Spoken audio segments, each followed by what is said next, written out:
Hello. Hi. You go to sleep. Go to sleep, knock himself out, unclear. Just punk. Head too hard. I don't know. He was trying to crawl up it, and now he's laying down. He might have been like too tired. I give It's up. just too high for my tiny baby arms. Too difficult. Too hard.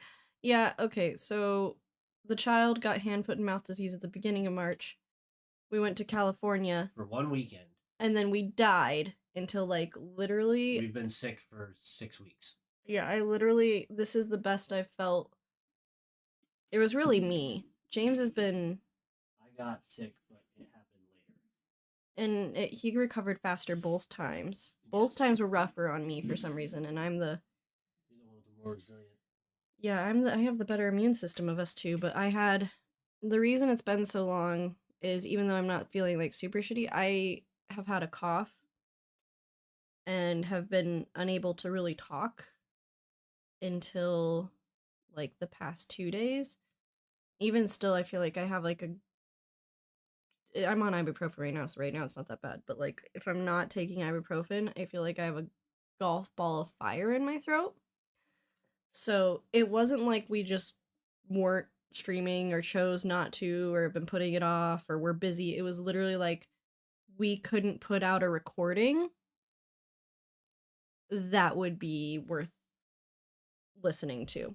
It would have been coughing and sneezing, and I wouldn't have been able to talk. And for a lot of it, the more I talk is like the more I cough. So speaking of which, can I have one of those pillows? In case I need to cough, I'm gonna muffle it to the side, which I have done on a recording before. But yeah, so it was nobody's fault. I felt so bad and so guilty, especially because we haven't even watched the 3-way tie. I did this week. I watched that movie. But yeah, we've been trying to, and we've had a recording on the books several times, and each time it was like James was sick or I was sick, or yeah, it's been weeks of us trying to record multiple days and just not being able to. What's up? You drinking a Pepsi? Who? Hannah. What's wrong with Pepsi? But like,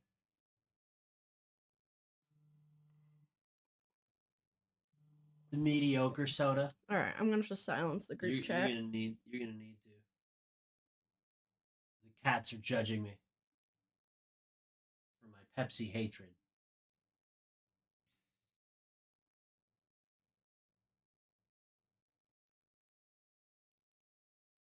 Oh, it's like a can of Pepsi. I haven't seen a can of Pepsi in like forever.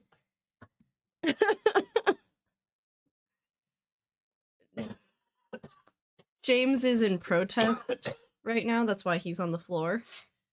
Because my chair's covered in shit. It's his shit that he needs to clean up.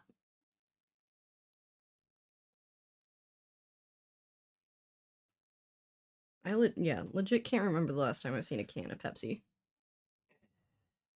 So I asked him if he was going to just stand and be on the floor, and he said, well, I don't have a chair. So here he is. How are your knees doing? Alright. Alright, we're gonna give it 1 more minute. And then we'll get started. We gotta let our other Android addicts arrive. They said they're getting home at 7:30, so we'll get started. For the sake of time. As you wish. I'm just holding to the parameters of this channel. This isn't just a wild, wild west free-for-all. This is a schedule. We have a routine. That was dumb. That was a dumb joke. That was a dumb joke. Are you really gonna do this? Am I gonna hit record right now and you're just gonna keep doing this for 2 hours? Looks like that may be the case. Alrighty, well. You had all the time. I didn't have all the time. Cleaning up today to go, oh, I should put the stuff in a pile because we're going to need the chairs for I did recording put it in a tonight. pile. I put it in a pile. At no point did you tell me, hey, for the recording tonight, your chair is covered in stuff. You should probably go deal with that. We've been a little busy. I didn't remember it till I walked in here. All I'm hearing is excuses. All I'm hearing is that shit's been kicking around this office for like 2 months. Never on my chore list. You never wrote pile. It's because it wasn't in a pile yet. It was just about. It was in at least 3 piles. So you're supposed to put piles plural. No, you put pile parentheses S. It means take care of the pile, but if there's more than one, take care of the multiple. You wouldn't do that. You'd be all like... I'd be like, I found one pile and I cleaned it up. Legitimately. There are more piles? Why would you write piles multiple? You should have just put it all under my bed. Or under my... Under the blanket like my mom? Like your mom. And then 1:15 tomorrow morning... I don't want to deal with that. I would get in the bed and I'd go... Okay. And I'd get out of the bed and I'd come around to your side and I would stick my tongue in your ear. And then go sleep on the couch? Maybe. Because you don't want to clean up all the shit? At 1:15 in the morning? Fuck, no, I don't. Clearly you don't even want to take it off the chair right now, so at 1:15 in the morning, I just feel like... I'd probably go sleep on the couch, yeah. You know, the futon's in there, you could just roll it out. Yeah, I could. Just pop it down, grab some blankets, go to sleep with my middle finger out. You like my new decoration? Isn't it great? We have company coming, so I have a mattress against the wall. They have to sleep in this tiny closet shack bedroom. It's not that small, but because of all the decor, it feels like it might be small. Alright. Hey, everyone's here. You were just stalling. Yeah. You're such an ass. You were an ass. I am a content mastermind. Ass. Alright. As if the 90s called your hair and that joke. Loser, loser, double loser, as if whatever, get the picture, duh. Alright, I'm gonna kill everyone in this room. On street. How long do you think before the video gets pulled? Alright. It won't get pulled, it just won't get monetized. No, it'll get pulled. That's against several of the YouTube bylaws. Alright, you ready? Alright. 3, 2, 1. Hello. It's been a while. I have nothing witty to add. It's been a while, but it also, like, hasn't been a while if you've been in podcast land, because our recordings haven't been that off. I think we missed, like, 2 weeks. Like, our releasing of the recordings. Recording has been all kinds of out of fucking horrible, but releasing episodes has not been. For those of you that don't know, and in case I sound a little different or you hear me cough later on in the episode, we've been dying of illnesses of like 3 different types for like 6 weeks. So... She was sick, and then the child was sick, and then she was sick again, and then I was sick, and then I was sick again, and then she was sick that whole time. Yeah, I'm still not better. I'm doing my best. I'm not contagious or anything, but I'm just... Yeah, it's been a lot. So, yeah, we're talking about a TV show, because we still haven't finished the 3-way ties for the movies, because someone didn't watch the movie. That's correct. It is me, and it's because I've been busier than fuck. Yeah, so, he's actually been busy at work, and we... Normally, I'll fuck around at work because I have the opportunity to fuck around at work, and the last month I have not had the opportunity to fuck around at work. We also I wasn't feeling well enough to record this weekend when we planned on watching the movie. Yeah, so... the odds that we successfully got a recording in that wasn't heavily edited due to the coughs were pretty nil. I couldn't talk without coughing. Could not talk. So, yeah. Here's how this one's gonna go down. Well, we're basically just going to do a season and episode because we've been doing so what we're watching. well, as of right now, there are only 2 seasons of the show that exist, and the third is coming, but I don't even think they've started filming it yet. Did I say that we are talking about Severance? Well, I would hope so because that's what you've got pulled up on the monitor there for us to follow along. No, but I don't think I told the listeners. I was building up to dropping a name, but and then Okay. you were like, "Did I say insert name of show here already?" Well, you just kept talking like they knew what you were talking about, and I was like, I didn't know. Sometimes I think you just sit there and you go, "Hey, James, fuck you and your jokes." I don't know when you're doing a bit. Constantly. It is a bit 100% of the time. Speaking of bits, I'm America. That's James. This is Holy CityWavesCinema. fuck, it's been 2 minutes and 40 seconds. And we're talking about Severance. That's a fucking bit. There you go. Did it. So, yes, Severance, a streamable show on the Apple TV platform. If you're a cool kid and you have Apple, I mean, it's canon in the lore that nerds have androids, but it's not like it's one doesn't justify the other. Only nerds have androids, but nerds also have iPhones. I would like to tell everyone the hell that I went to watch this show. I had to. Oops, I need to leave.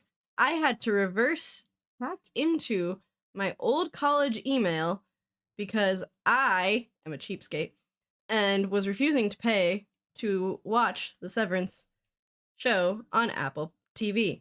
So I hacked into my old college email because they give students a month trial of Apple Music, which includes Apple TV, and then it only costs $6.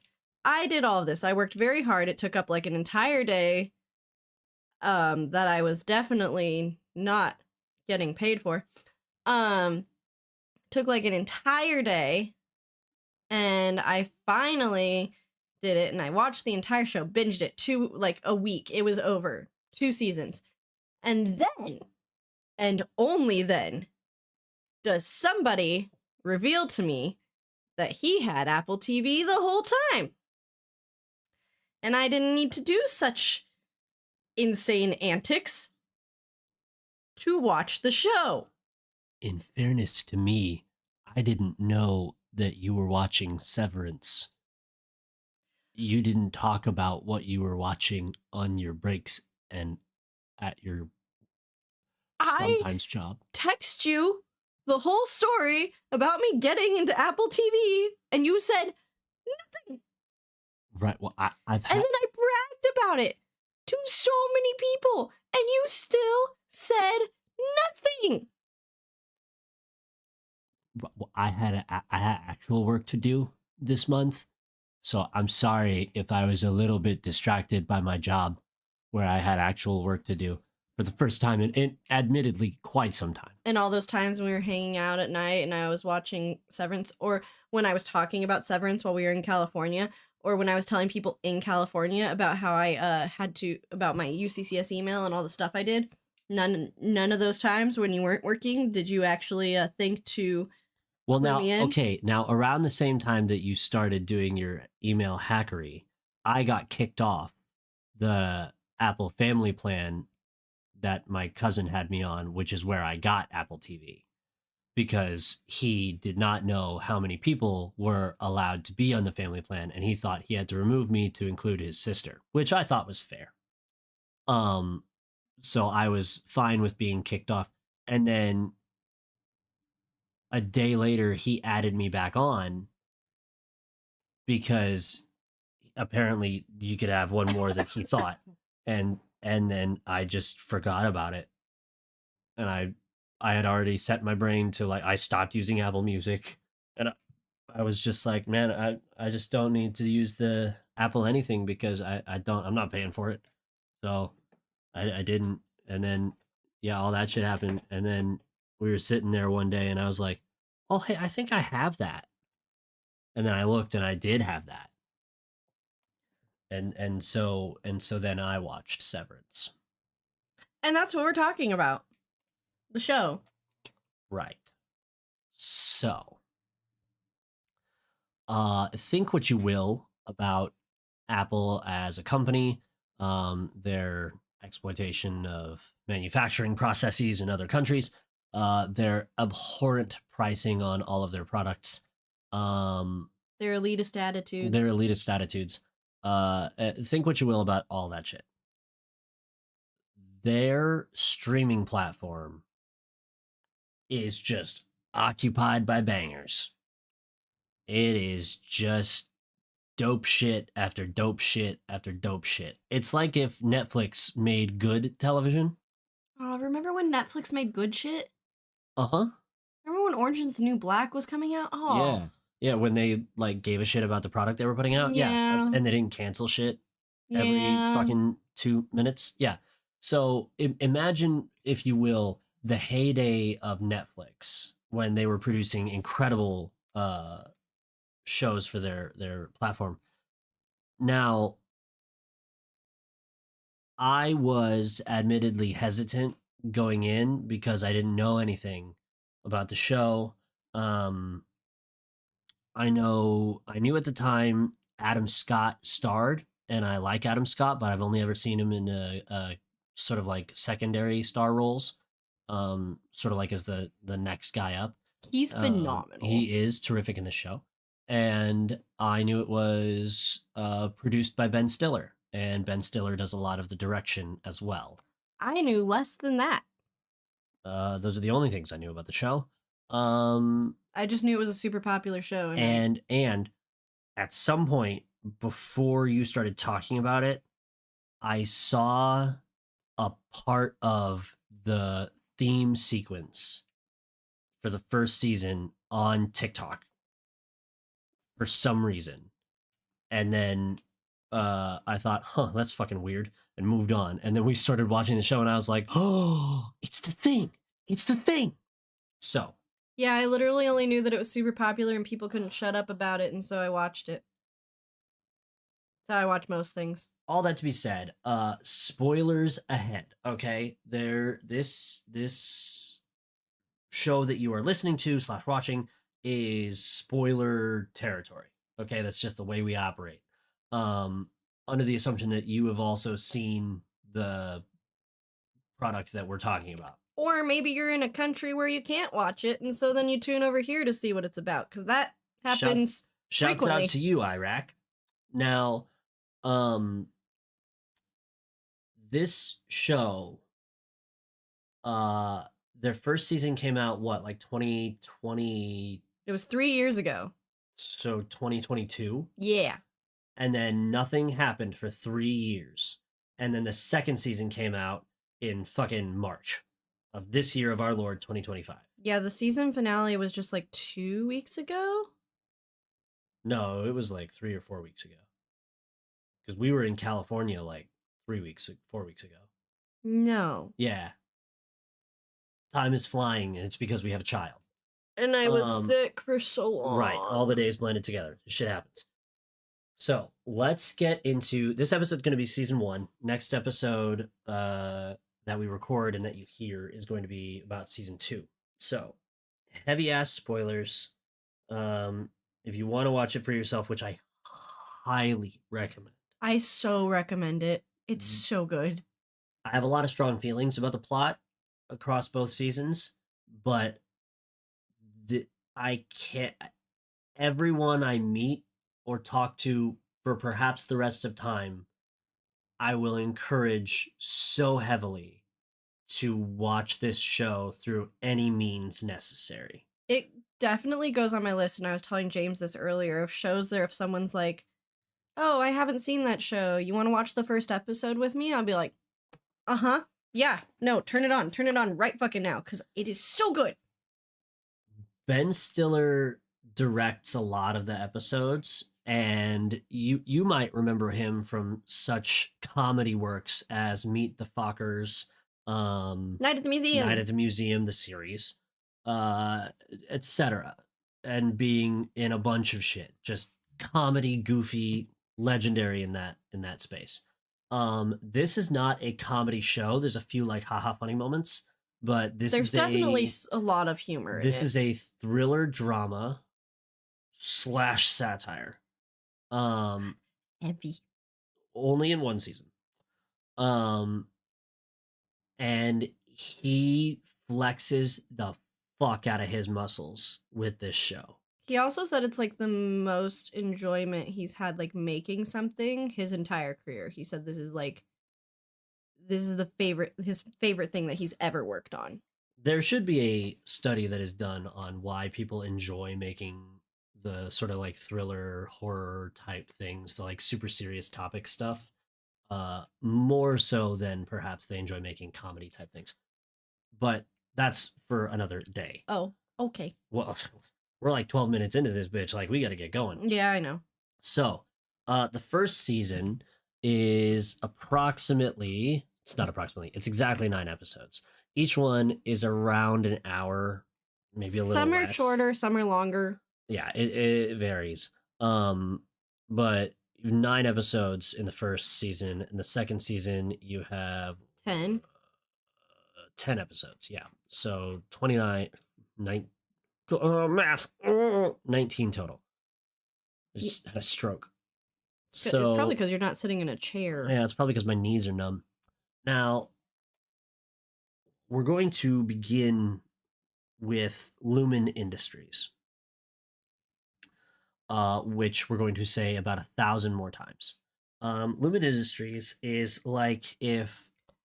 We don't really know what they do. It's unclear what they do other than some health-related things. They do health, they do tech. It's as if, you know how big Amazon is? Imagine if Amazon owned a town, a state. Imagine if Amazon owned Apple and Nvidia and United Healthcare, and I don't know, a police department and a government and the 911 dispatch office. Imagine that they owned Disney World and just made a town on that plot of land, like Walt Disney wanted to do. Right. It's they are as global. Yeah. It's whatever you're thinking right now. That's it, and maybe a little worse. So we meet Adam's character, Mark Scout. And we meet him in his oddly indistinguishable aged car crying in the parking lot, which is a hell of a way to start. I also don't like his crying in that scene. I don't know why. It felt... It is the first odd bit of acting that he does, and then the rest of the series, you go, oh, he maybe just didn't know how to do it that first episode. Legitimately, I was like, I don't think you know how to... for the rest of the show. I was like, I don't think you know how to, like, properly fake cry. Like, that, like, really turned me off. Like, and then, like, immediately after that, I was like, oh, the show's gonna be good. It's fine. He does heartbreak really good for, like, the rest of the show. So... subtlety acting is, like, in his repertoire. The big... like, big emotions are... We'll get there. Yeah. So Mark goes into work. He works in a department at Lumen, at their big fucking building in this area called Macro Data Refinement, or MDR, as it will be referred to a lot. He arrives at work and discovers that he is being promoted to department head, as his best friend in the whole world, Petey, has left suddenly and with no explanation. Now, it should be mentioned that Mark works on the severed floor. Now, the severed floor is a space in Lumen where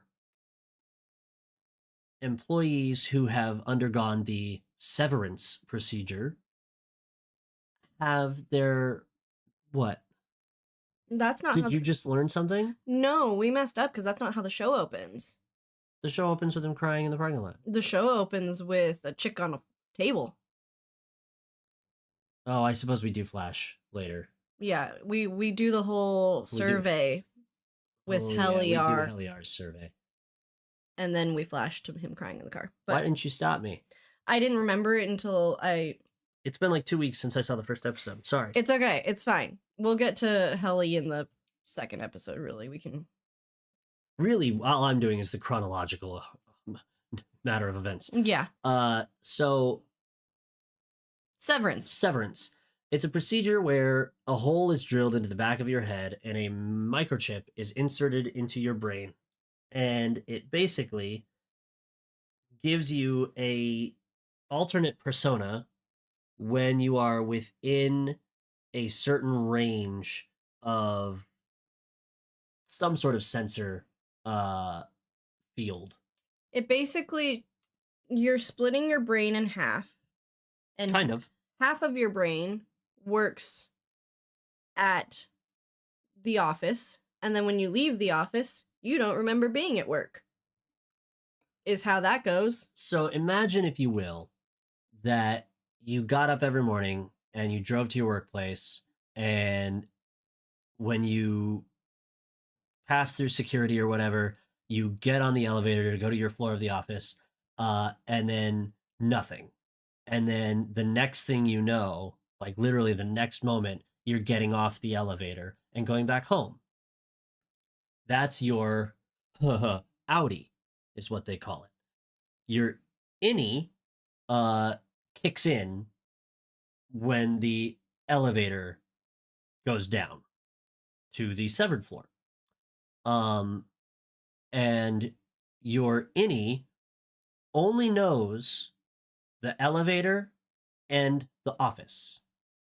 And when they go back from the office to the elevator to go home, the next thing they know is they are getting off the elevator to go back to work. So all of their existence is in the office. This will become an ethical dilemma immediately and for the rest of time. So just log that one in the both halves of your brain. So Mark goes to work, discovers he's been promoted upon getting to the severed floor. His outie will know none of this. Gets his new badge, and what? Well, I was just thinking about your outie. He's like, you said his outie won't know, and I was like, yeah, wait a minute. They probably, I mean, Mark got a whole ass promotion. Did he get a raise for that shit? I believe they do. And then you probably just see it on your bank statement. They give it to him later, like when they bring him back, but I didn't know if he got a raise for this one. I assume so. For how shitty of a company Lumen is, they are like on the books all the time. That's like their main thing. They're anal about it. So a little bit religion about it. Hey, now chill out. We got more to go. So his first job, day one of being department head, is to do orientation for new hire Helly. Now this is where the episode actually opens with Helly, who is passed out on a table in a conference room, and Mark speaks to her through a speaker box. Which is how every innie starts their life. Right. You basically are born on a conference table with no memory and no understanding of who you are, what you're doing, or why you're there.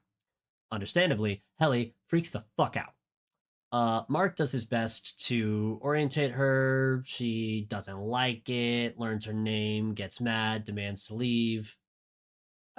Which we get this whole cool sequence when she tries to leave, because the whole thing is they have to ask 3 times to leave, and then they're allowed to be taken to the stairwell. And the stairwell is not part of the severed floor. So if you go out that door, you become your outie. You become your outie. So from this point of view, all we see is Helly go through the door and she's back on the floor.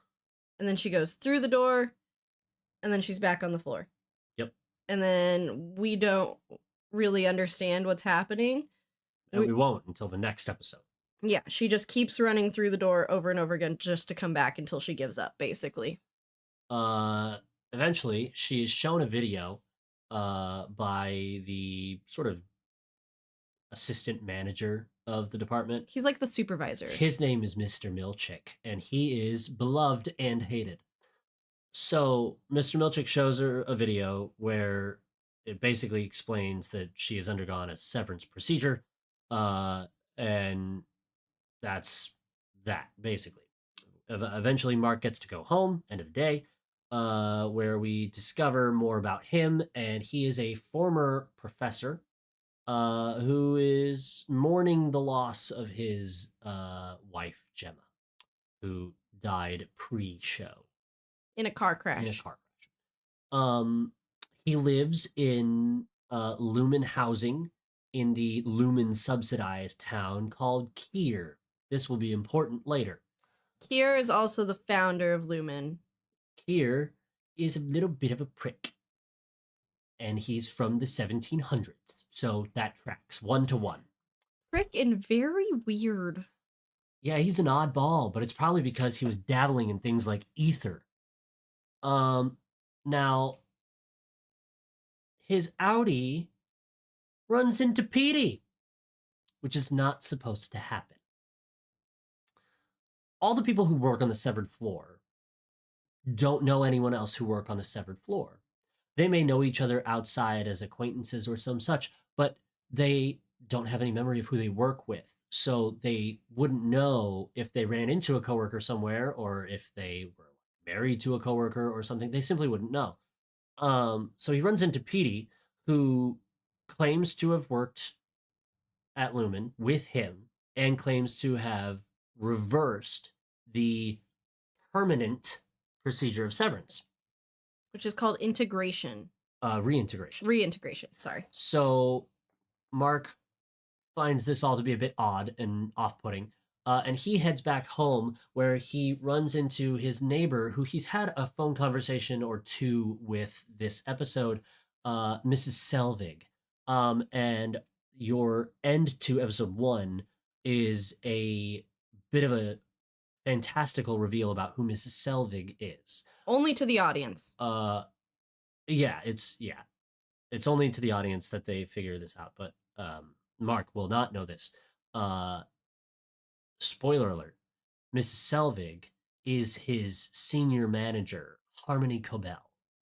Now, Harmony Cobell, played by Patricia Arquette. Beautifully played. Legendary actress. What a fucking psychopath.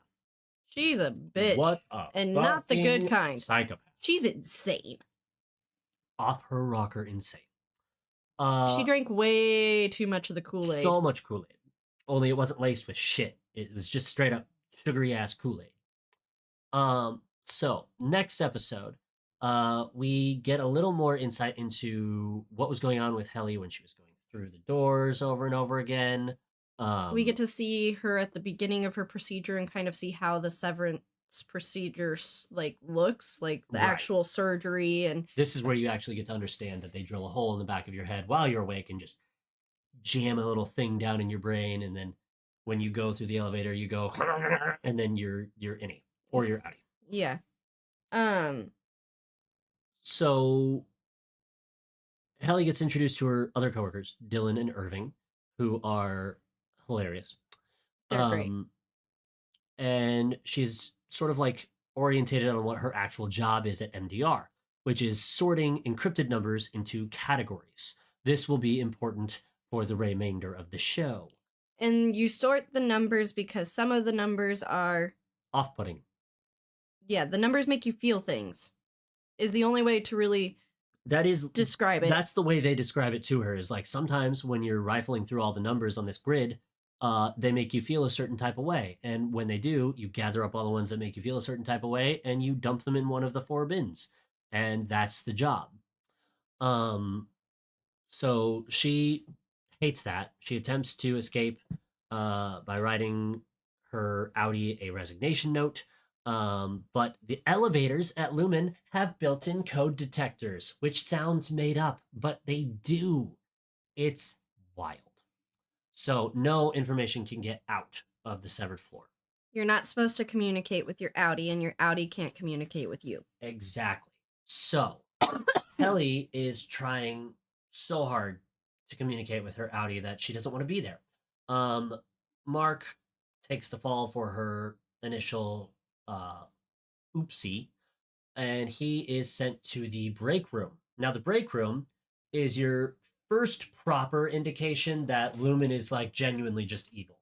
The break room is You know, when you hear about a break room in an office, it feels like, oh, this is a place where you get to take a break from the monotony and stuff. The break room at Lumen is a place they take you to break you. You good? How was the break room? You all right? Okay. You good? It's probably about as painful as the other break room. So they can't harm you physically, but they do just psychologically torture you in the break room.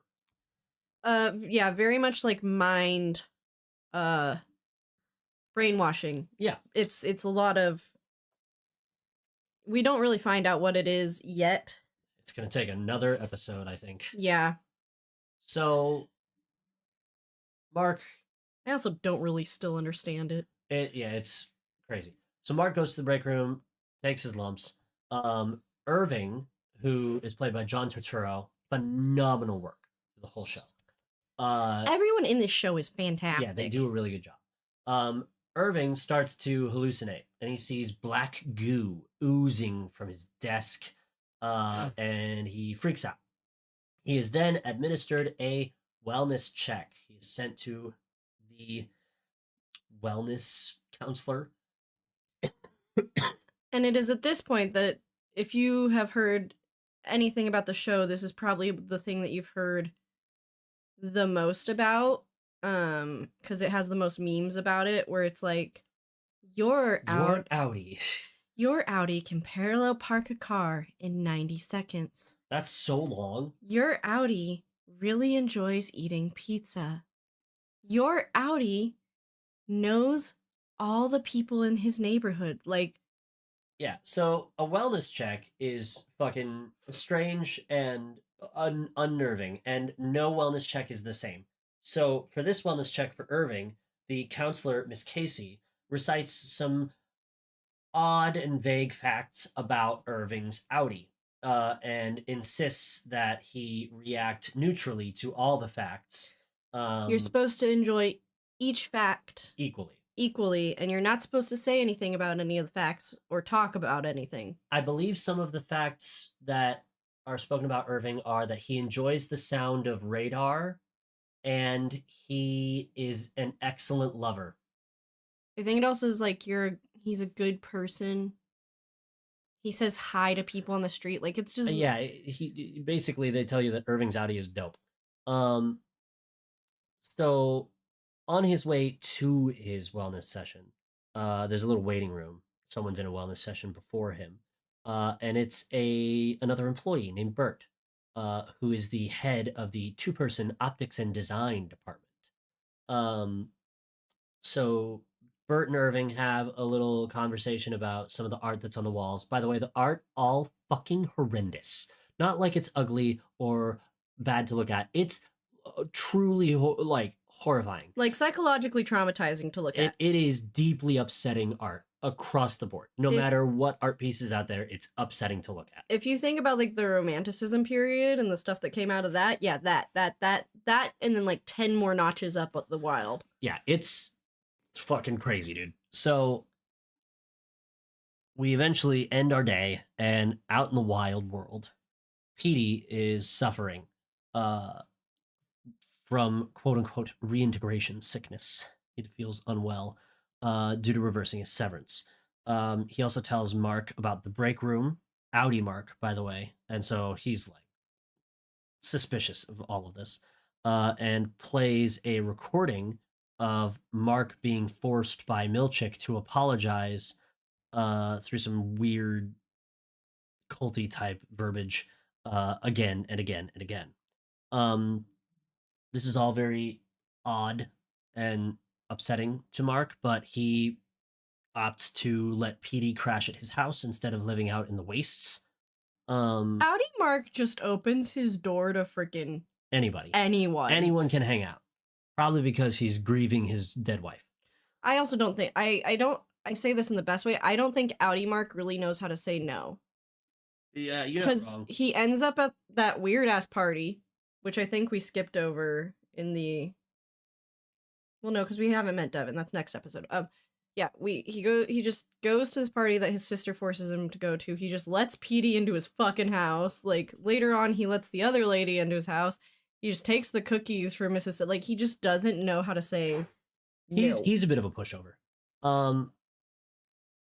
So he lets Petey hang out. Petey goes to take a shower, has a hallucination, and collapses. That's the end of episode 2.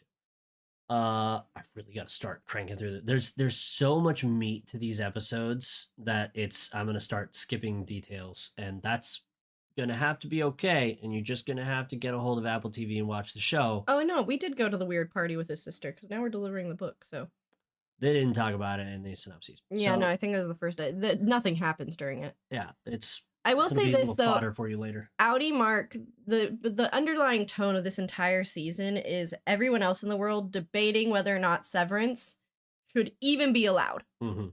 For a various variety of reasons that we won't get into. Audi Mark is a steadfast supporter, like will throw down over the benefits of Severance. He does throw down at least one time over the benefits of Severance. So he's a big supporter. Now, in fairness, Mark, we find out later, got severed so that he wouldn't have to think about his dead wife all the time.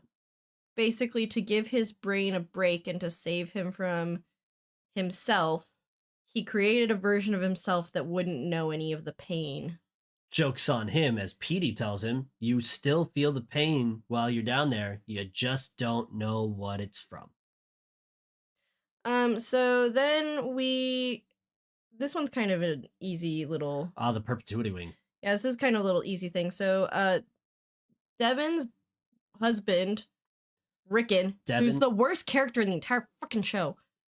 Okay, hold on now. Devin is Mark Scout's sister. Rickon is Devin's husband. Yes. Rickon wrote a book. Has written many books, but has most recently written the greatest gobbledygook self-help book there has ever been in the history of ever. It is so dumb, and so silly, and so stupid, and so up its own ass. They deliver it to Mark as a free copy to get him to read. Mark's been acting weird at work, and so people are like, Cabell's watching him. Cabell's watching him because she's his neighbor, and so they kind of are keeping tabs on him. We'll find out later that there's another reason for that, but she basically grabs the book and has Milchick, like, make sure that it's not some secret coded message from Mark. And then Mark, under the suggestion from Irving, any Mark, in order to try to help Helly adjust, because Helly is still not, Helly hates this. Helly hates everything. Helly's not a happy camper. Helly is the definition of all those people going, I didn't ask to fucking be born. So she, in order to try to kind of get her to understand the importance of Lumen Industries and everything that they're doing, because the work is mysterious and important, they go to the Perpetuity Wing, which is basically a small museum. A wax museum of all the founders of Lumen and a recreation of the original founder's house with creepy things inside it. The end. Yep, basically. We spend the episode pretty much in the office where Mark thwarts Helly's other attempts to basically escape or get a message out. Is this the one where she hears from her Audi? No, we already did that. No, that's like this one. No. We haven't heard from her Audi yet. No, but this is the one where she gets taken to the break room. Yeah. So Mark tries to take the fall again, and Milchick won't have it. So Helly goes to the break room to deal with her punishment, I guess. And Mark finds a map that Petey left him. Yes, in the office with directions. I believe they're directions to O&D, right? Or no, it's just straight up a map. Yeah, he's been mapping the severed floor, which you're not really supposed to do. So after work, Audi Mark follows some ambulance traffic to the convenience store on a hunch, and discovers Petey being tended to by the being tended to by the paramedics, and he eventually dies. As he sees Petey get carried away, though, he rushes back to his house to hide evidence that Petey ever even stayed there. And we end the episode with Petey's cell phone ringing in the basement of the house, which is exactly how we pick up the next episode. Yeah. A blocked number has called the phone several times, and we cut to in the office, where Irving takes a little field trip to visit O&D, much to Dylan's hatred. According to Dylan, O&D tried to attack MDR at one point and like tried to murder them, and that's why there's only like 4 MDR members now. Now, this may or may not have occurred, and we don't know for sure. I feel like it didn't, because the Lumen also tells O&D and several other departments, as we find out later, that MDR are basically like mutants who have a pouch where a parasite is growing, and eventually the parasite will just consume them and they won't be people anymore. I think it's just a way to get the departments not to talk to each other. It is, but you know, this iteration of MDR does some pretty fucking whacked out crazy shit. So you never know if a previous iteration of MDR also did some crazy whacked out shit. So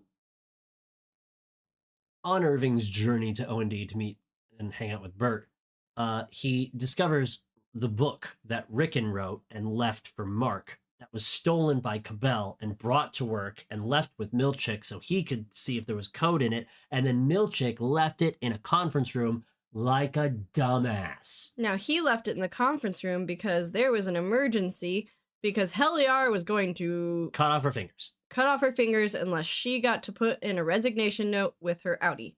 Meaning a video, not a note. Because she tried the note and it got rejected. Well, no, she actually files a former thing. Before she was trying to shove stuff in her pockets, she files a formal request to terminate her employment. Next day, though, she gets a recording firmly denying the request. And also, we find that Audi Heli does not believe that any Heli is a person. I believe the quote is, I'm a person. You're not. I make decisions. You don't. Yeah. Which is fucking wild. It is. It makes sense retrospectively. Yeah, in retrospect, it makes a lot of sense. But that off the bat is just like, oh. You hear that shit and that's fucking wild. Oh, wow. So that goes over like gangbusters. Because at the end of this episode, trigger warning and spoiler alert, Heli sneaks an extension cord and attempts to unalive herself in the elevator. So that basically when she gets up there, Audi Heli will also be dead. I mean, if you off yourself at work, the thing is it's the same body no matter what.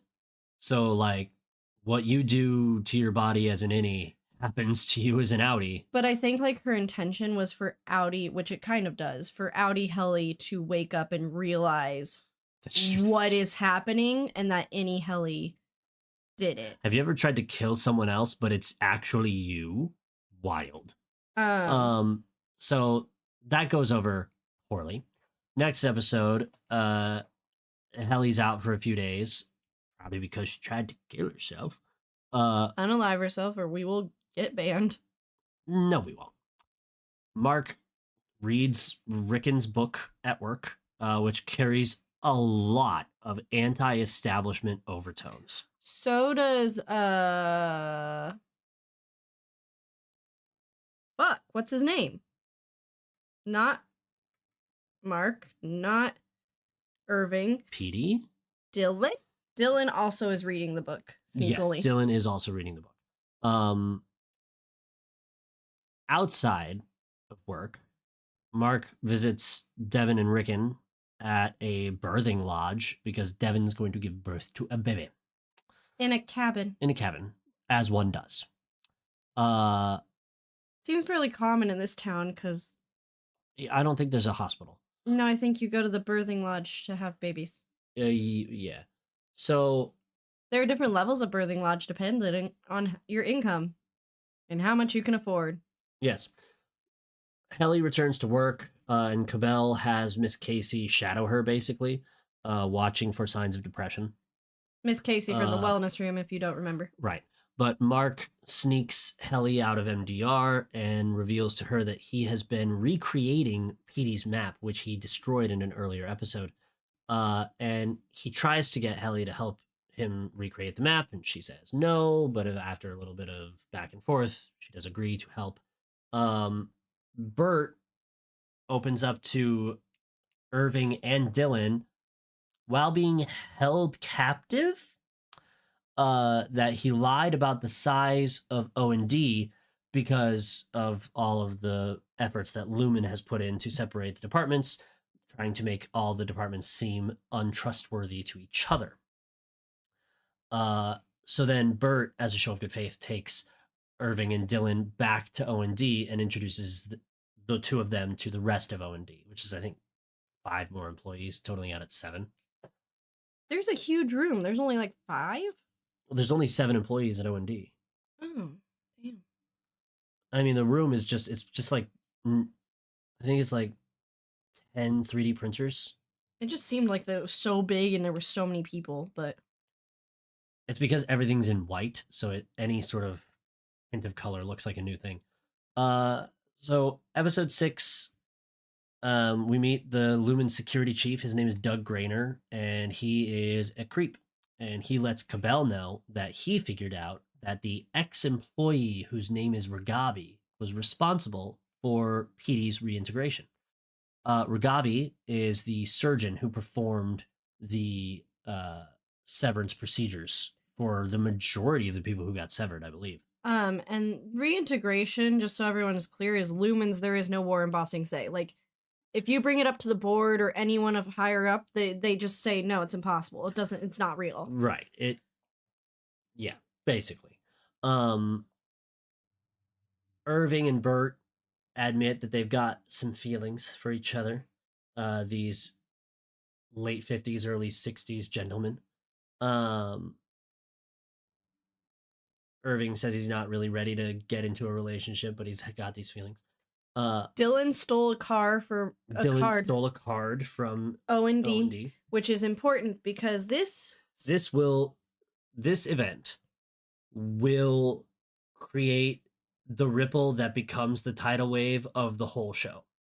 All because Dylan steals this card. Yeah, Dylan steals this tiny card. It's like a little note card. It's like a flashcard that has like a picture of a guy doing this to another guy. It looks like a martial arts cartoony instructional card on how to do a pose. We don't really know what it is or what it's for. And we will see it only one other time. Where they explain what it is and what it's for, and it still doesn't make any sense. I mean, they say what it is, but I still don't think, well, it's for meditative practice. We don't understand. I don't know what O&D does. Listen, there's a 3rd season coming where they will probably explain at least one thing. They answer one question per season. And they ask 47 questions per season. We're very in the dark about a lot of things. So Mark has Irving introduce MDR to O&D, where he calls for the departments to work together. Hey, unions. By the way, corporations fucking hate unions. However, Milchick finds them, sends Mark to the break room once again for unionizing.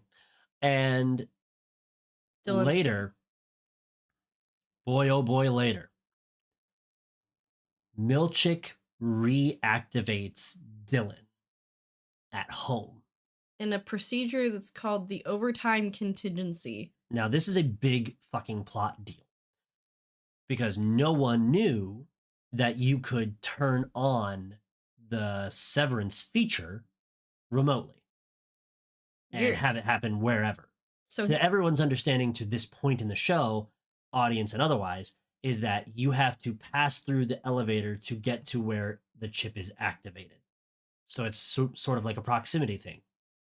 But actually, if you read the fine print of the contract you signed, there is like a place on there that describes the overtime contingency.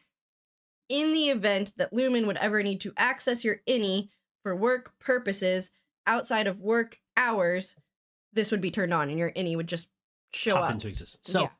Dylan wakes up at home as his innie in his Audi's home for the first time ever, and he freaks out a little bit.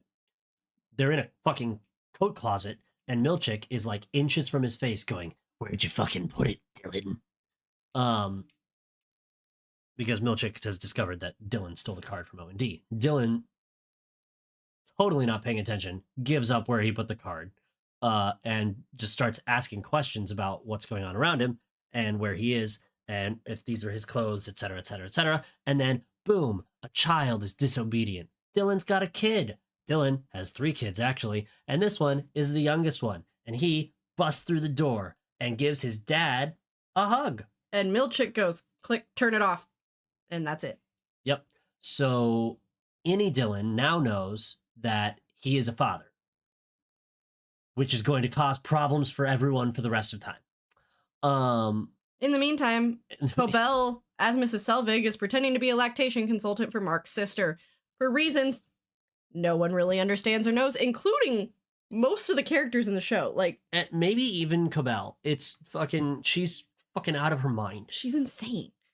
So Mark goes on a date with Devin's midwife. It's not really for the second important. time. Yeah, it's sort of a B plot.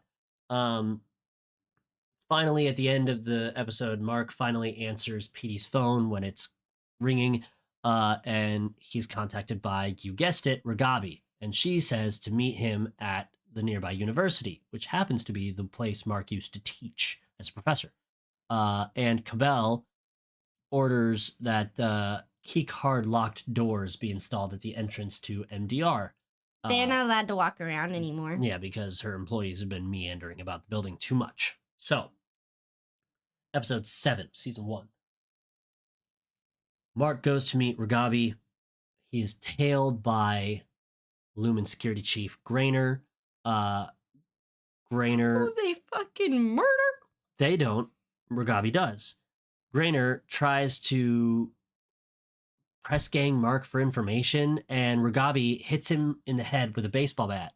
Repeatedly. And then hits him in the head with a baseball bat, and then hits him in the head with a baseball bat, and then hits him.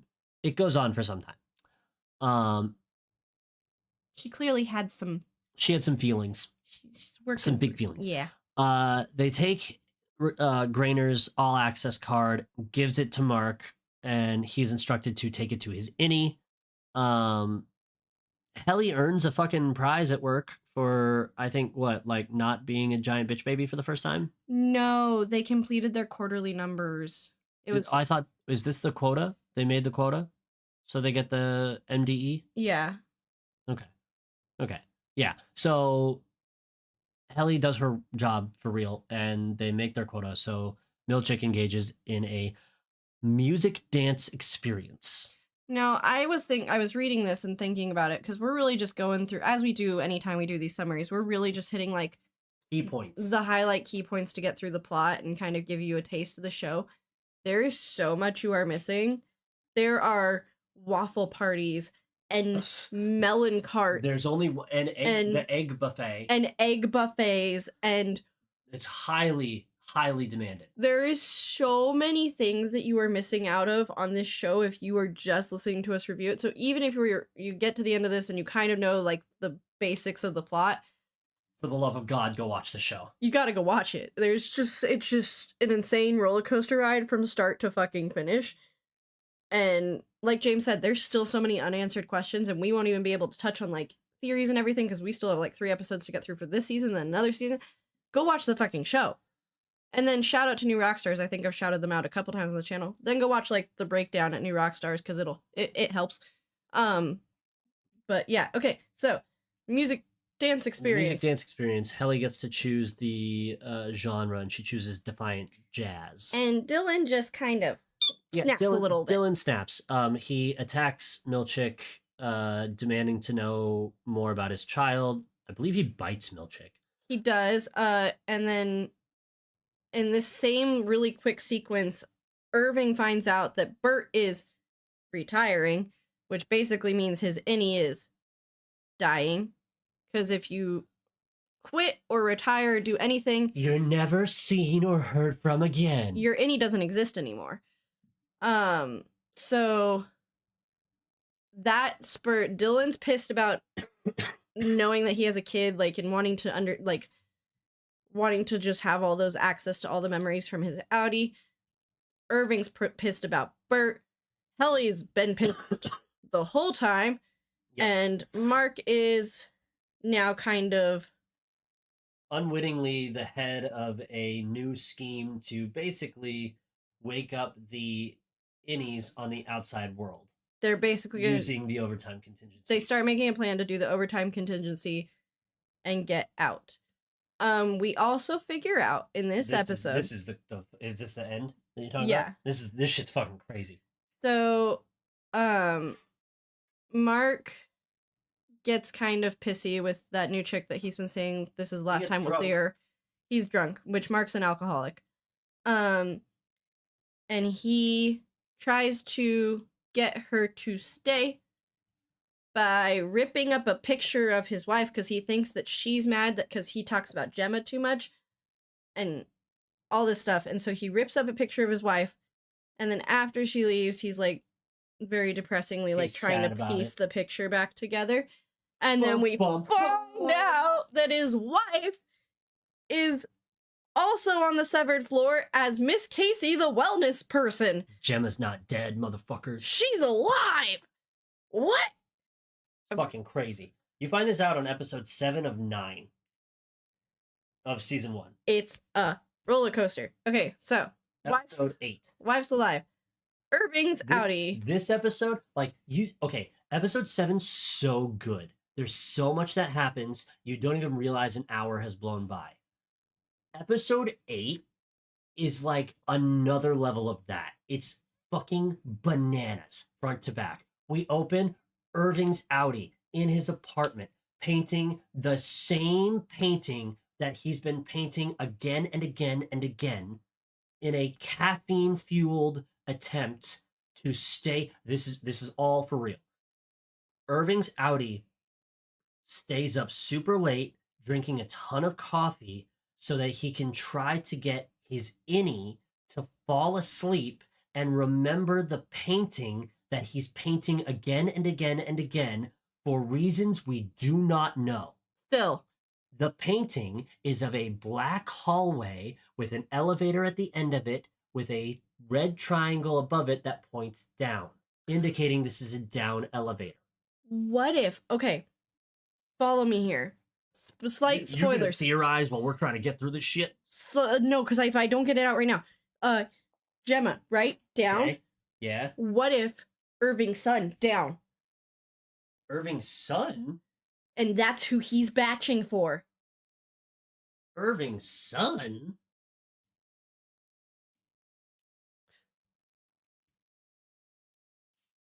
Irving's, for one, gay, and also has never been shown to have. I thought he had a family. kid. I thought he had a kid that died at war. That was his dad. Was it his dad?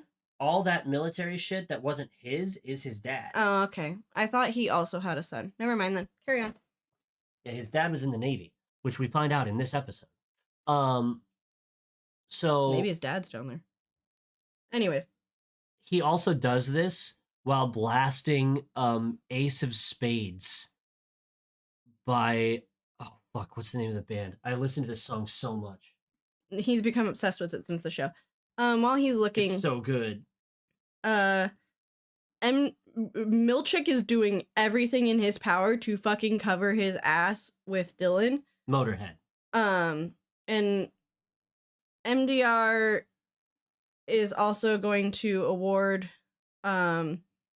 someone gets a waffle party because they did so good with their quarterly numbers and everything, and Mark gets to pick, and Mark picks Dylan because Dylan has decided to be he's woken up on the outside and he wants everyone else to experience that. Yeah, So Dylan's chosen to be the sacrificial lamb here. And by doing the waffle party, you stay late at work. Bro, the fucking... Okay, time out.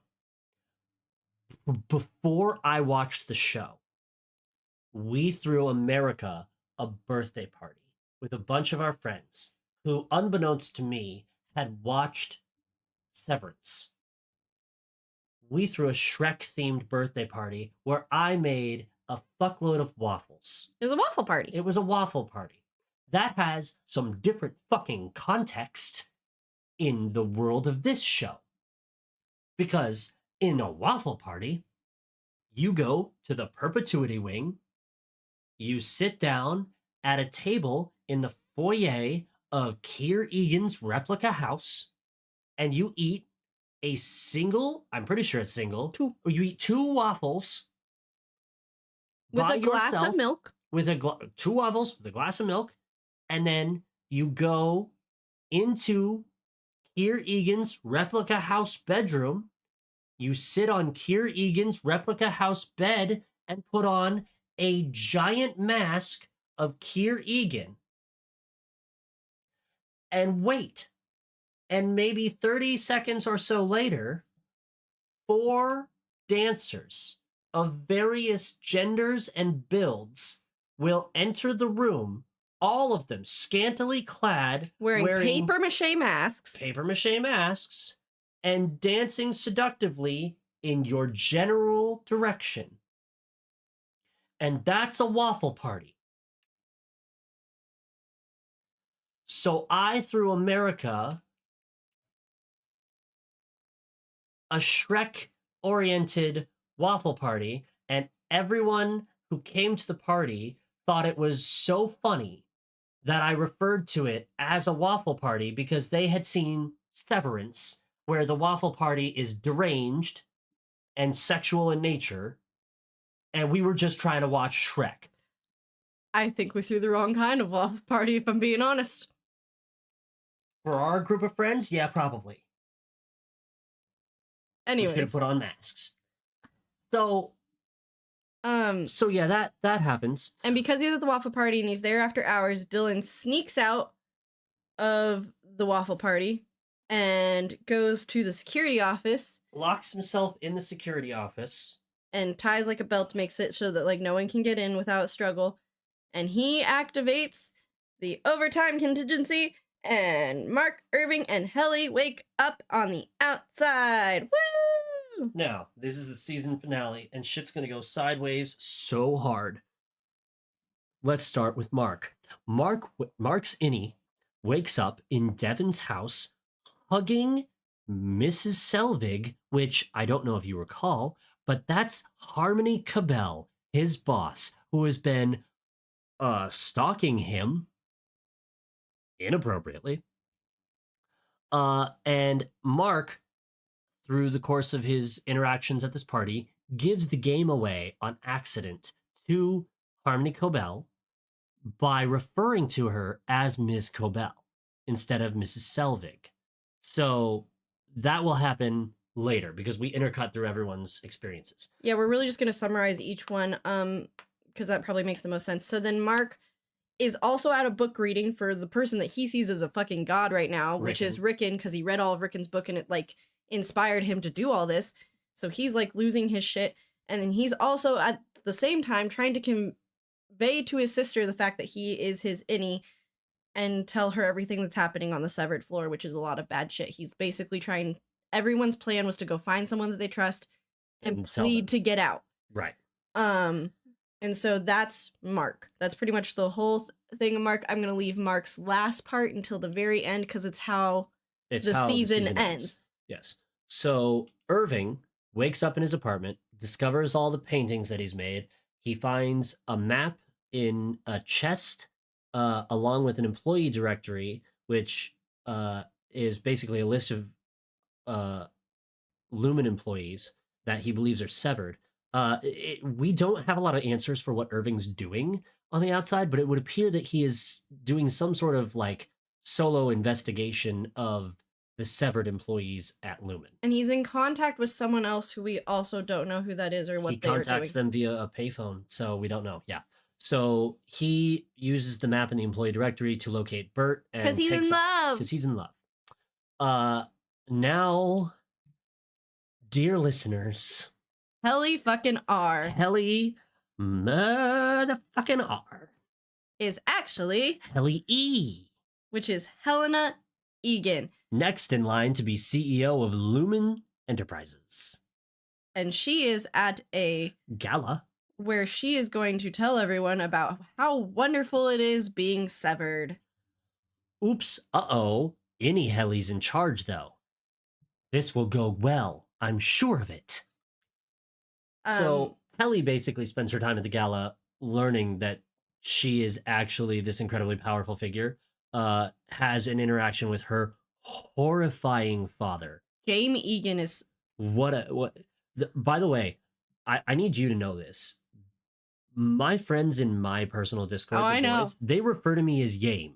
And so hearing Jane or Yame Egan has been driving me up a fucking wall. I've been laughing about it since I watched it, before you even watched it. It's so goddamn annoying. It's a precious nickname. I adore it. We're gonna kind of gloss over a lot of this episode, but the big plot point is Helly gets on stage and starts saying all the quiet parts out loud about being severed. She gets tackled by Natalie at the same point that that Irving has arrived at Bert's house and is banging on his door, shouting his name because he sees him with another man who is his husband, Audi, Bert's husband. And Mark, in a flurry of activity that, if you watch the episode, will make more sense, has found a photo that is Mark and Gemma at together, their wedding day, which he recognizes as Miss Casey, and had been talking to Devin about his wife and why he was severed and everything. And so he knows that Audi Mark's wife is dead, and that is Audi Mark's wife, who is also Miss Casey. So he grabs that photo, runs out of the room, goes to Devin and goes, "She's alive!" And we cut to black, and that's the end of season 1. Well, we cut to black because Milchick tackles Dylan and he drops the dials, stopping the overtime contingency, and that's the end of season 1. Yeah. So I'm going to start the next episode lauding praise for this show, because I didn't do it at the start of this episode. Right before he ends up hating most of the right second before season. I talk about how fucking annoyed I am about the whole second season. Alrighty, we'll be right back. For those of you live and hear, listen, talk to you later. I don't know. What the fuck? I had a stroke. I don't know how to talk to the listeners. What do I say? Speak with you later? I don't know. Why'd you move the microphone to my dick? I needed to move over here to type. Okay. No one can hear me now. Yeah, why did you... I don't know. I've never done that a day in my life on this show. I don't know what's going on right now. I need to go have a coughing fit too.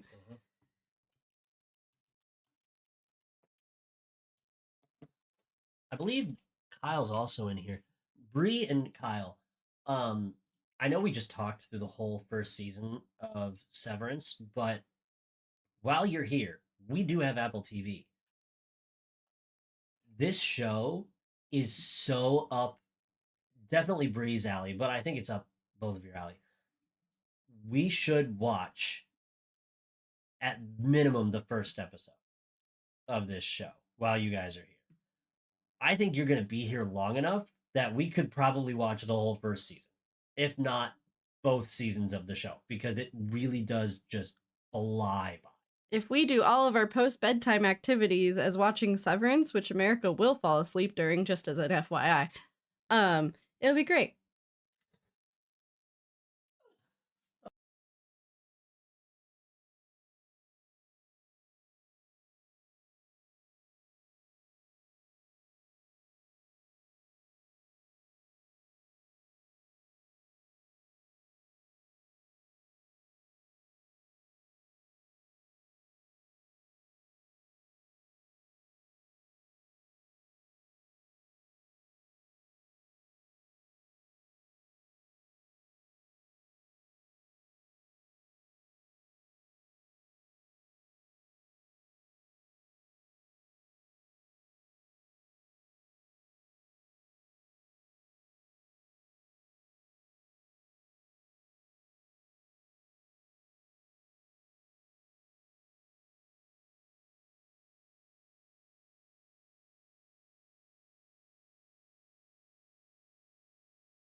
Our dog was in here and now the room smells bad.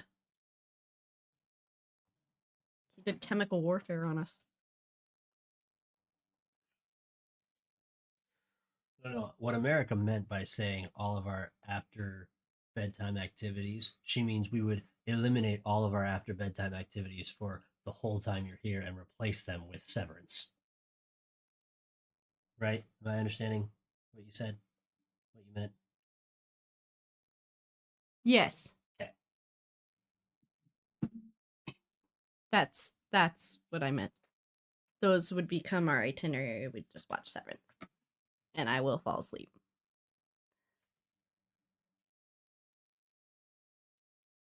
James has decided that he wants to sit in his chair.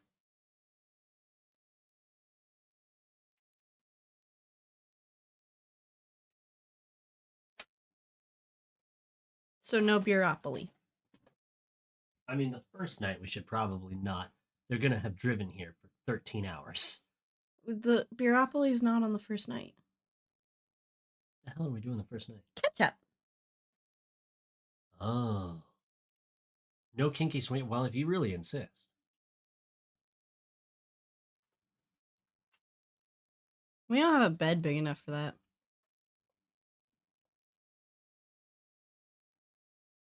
There's a futon in there right now.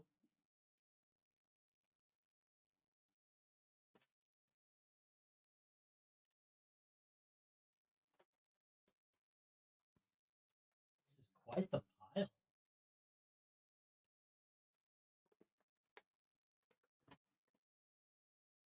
We'll figure it out when we get down here. The logistics of the swinging time is that what we're gonna figure out? What do you mean we're figuring it out when we get down here? I'm your husband? That's what the floor is for. I don't have a lot of floor space either, and I'm too old for that shit. Listen, I'm a lot of dudes' husbands, okay? I'm never beating the bisexual allegations. Our couch is a pretty good size. Listen, if it can sleep Brady and David, a number of people could fuck on that couch. But you do not. You do not. My brother in Christ, do you have a sex swing? Green Gorilla, I've known you for so many years. I'll drive up to Waco.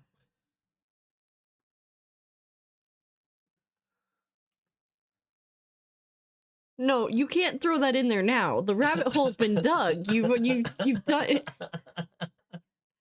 You can't just be like, no, the logistics of post-bedtime activity. No, you can't just swing back now. You've opened the can.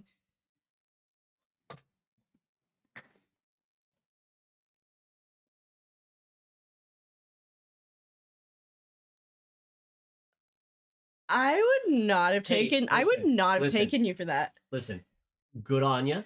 Yeah. Proud of you. You do that. I don't want to borrow a used sex swing. I will obtain my own. However, you just let me know make and model. I'll acquire fresh. But I trust your recommendations. And then it'll sit around my house and not be installed for a year plus. Hey, that's rude and accurate. Not all that used. It's still used. When you, oh my god. Okay, we need to record the episode. We need to record the episode. Here we go. To record the episode. In 3, 2, 1. Yeah, I don't know how to pivot now. I'm so locked in on this right now.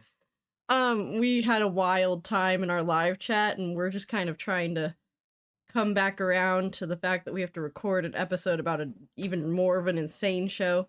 Okay, here's the thing. Here's the thing. Oh yeah, you wanted to talk. You said I wanted to talk. Are you gonna do the intro, or are you just gonna jump right in? I'm James. That's America. This is the show. We watched Severance. There you go. So, this is CityWavesCinema. Severance Season 1 is among one of the most visually stunning and interesting things I've watched. Okay? It is remarkable how we've been making movies and television for 100 years, and there is still innovation. There are still things that blow you away when you see it. Ben Stiller, the creative team over there, the cinematographer, director of photography, everyone else who worked on this show did such an incredible job with the writing and the visuals and the score and the soundtrack of other songs that are included.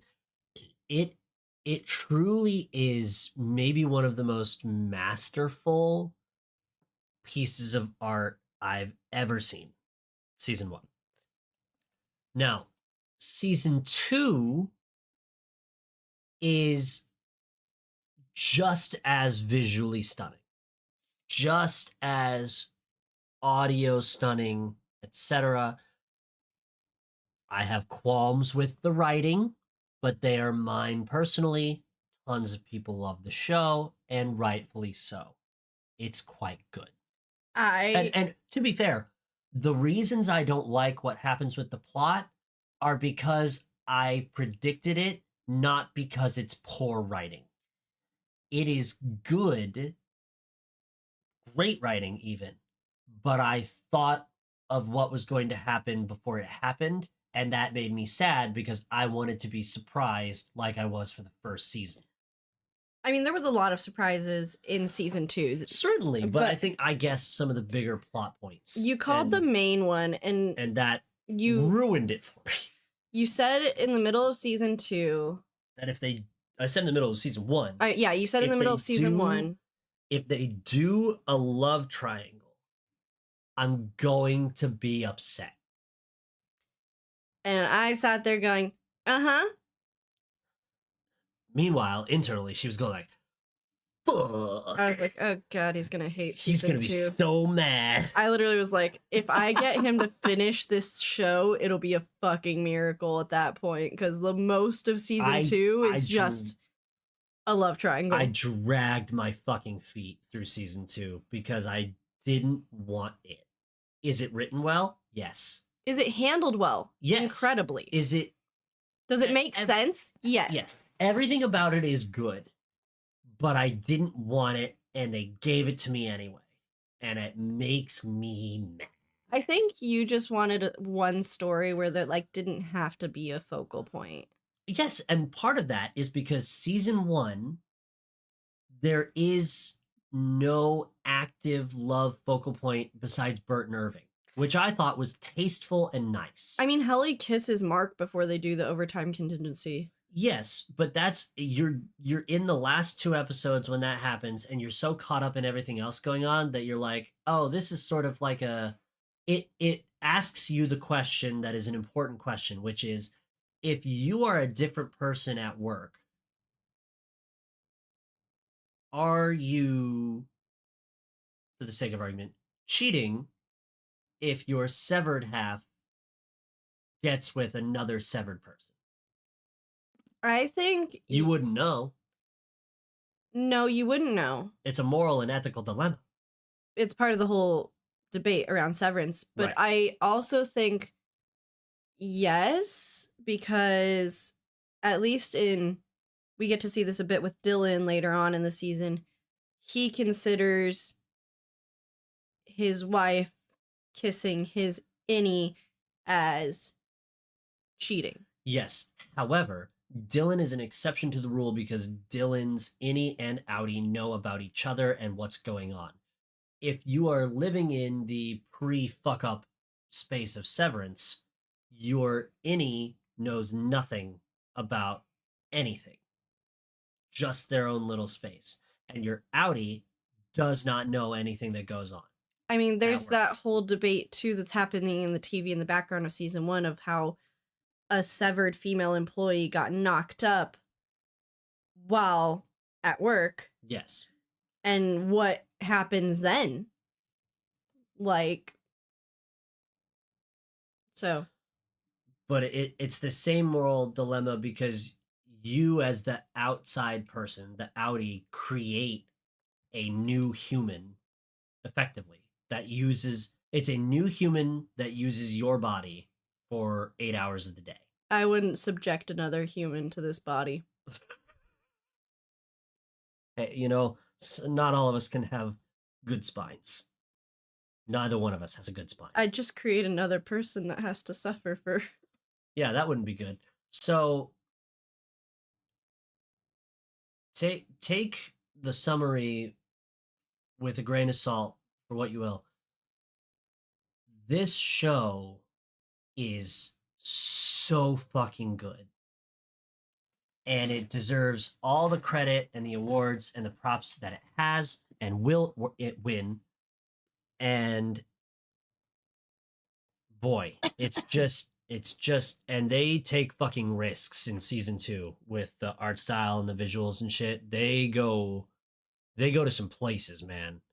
Literally. Shut up. So let's get into the 10 episodes of season 2 as quickly as humanly possible. Howdy Mark wakes up. On the severed floor in a panic.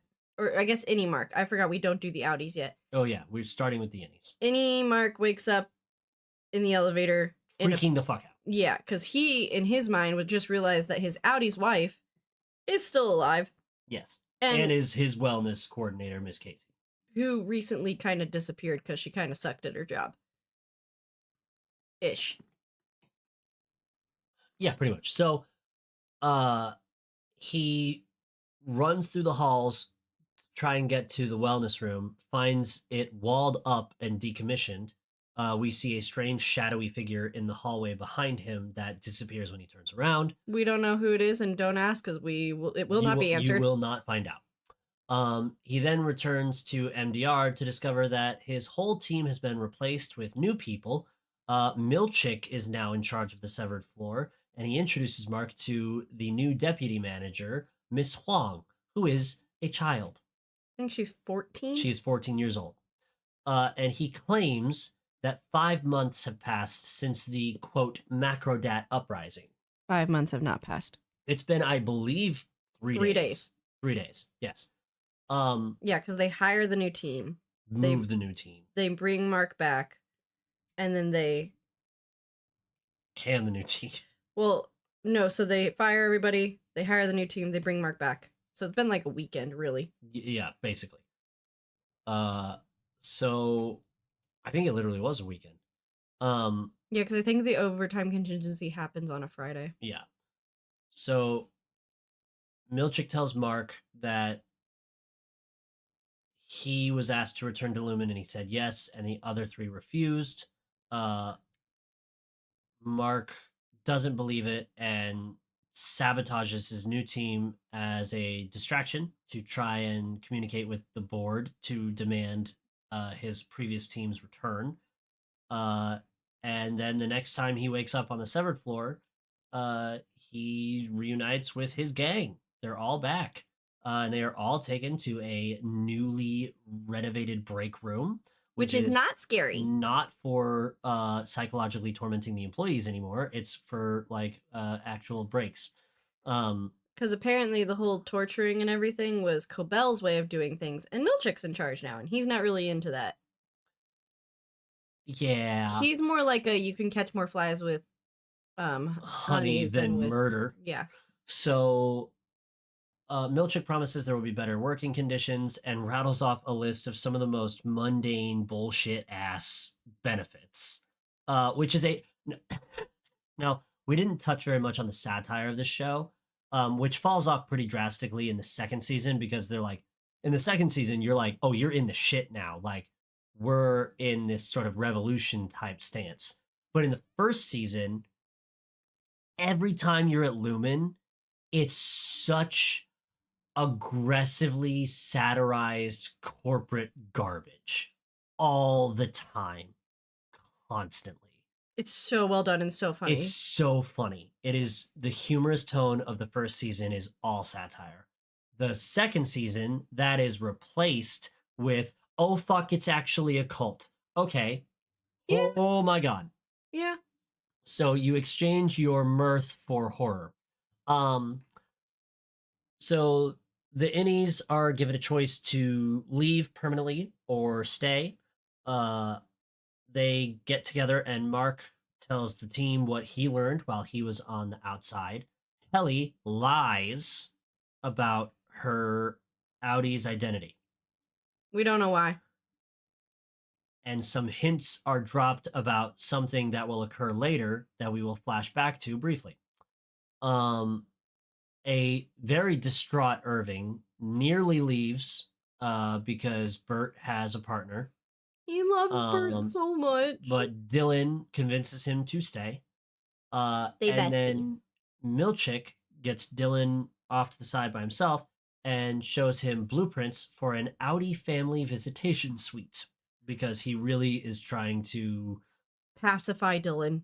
Yes, he's really trying to pacify Dylan, where Cobell was really invested in pacifying Mark and making Mark feel good about being at work. Although she did a horrible job of that at all times. I don't think she was really pacifying anyone. She was very much like the stereotypical CEO that or manager that you would think of. I think Milchick's really trying to get Dylan on his team.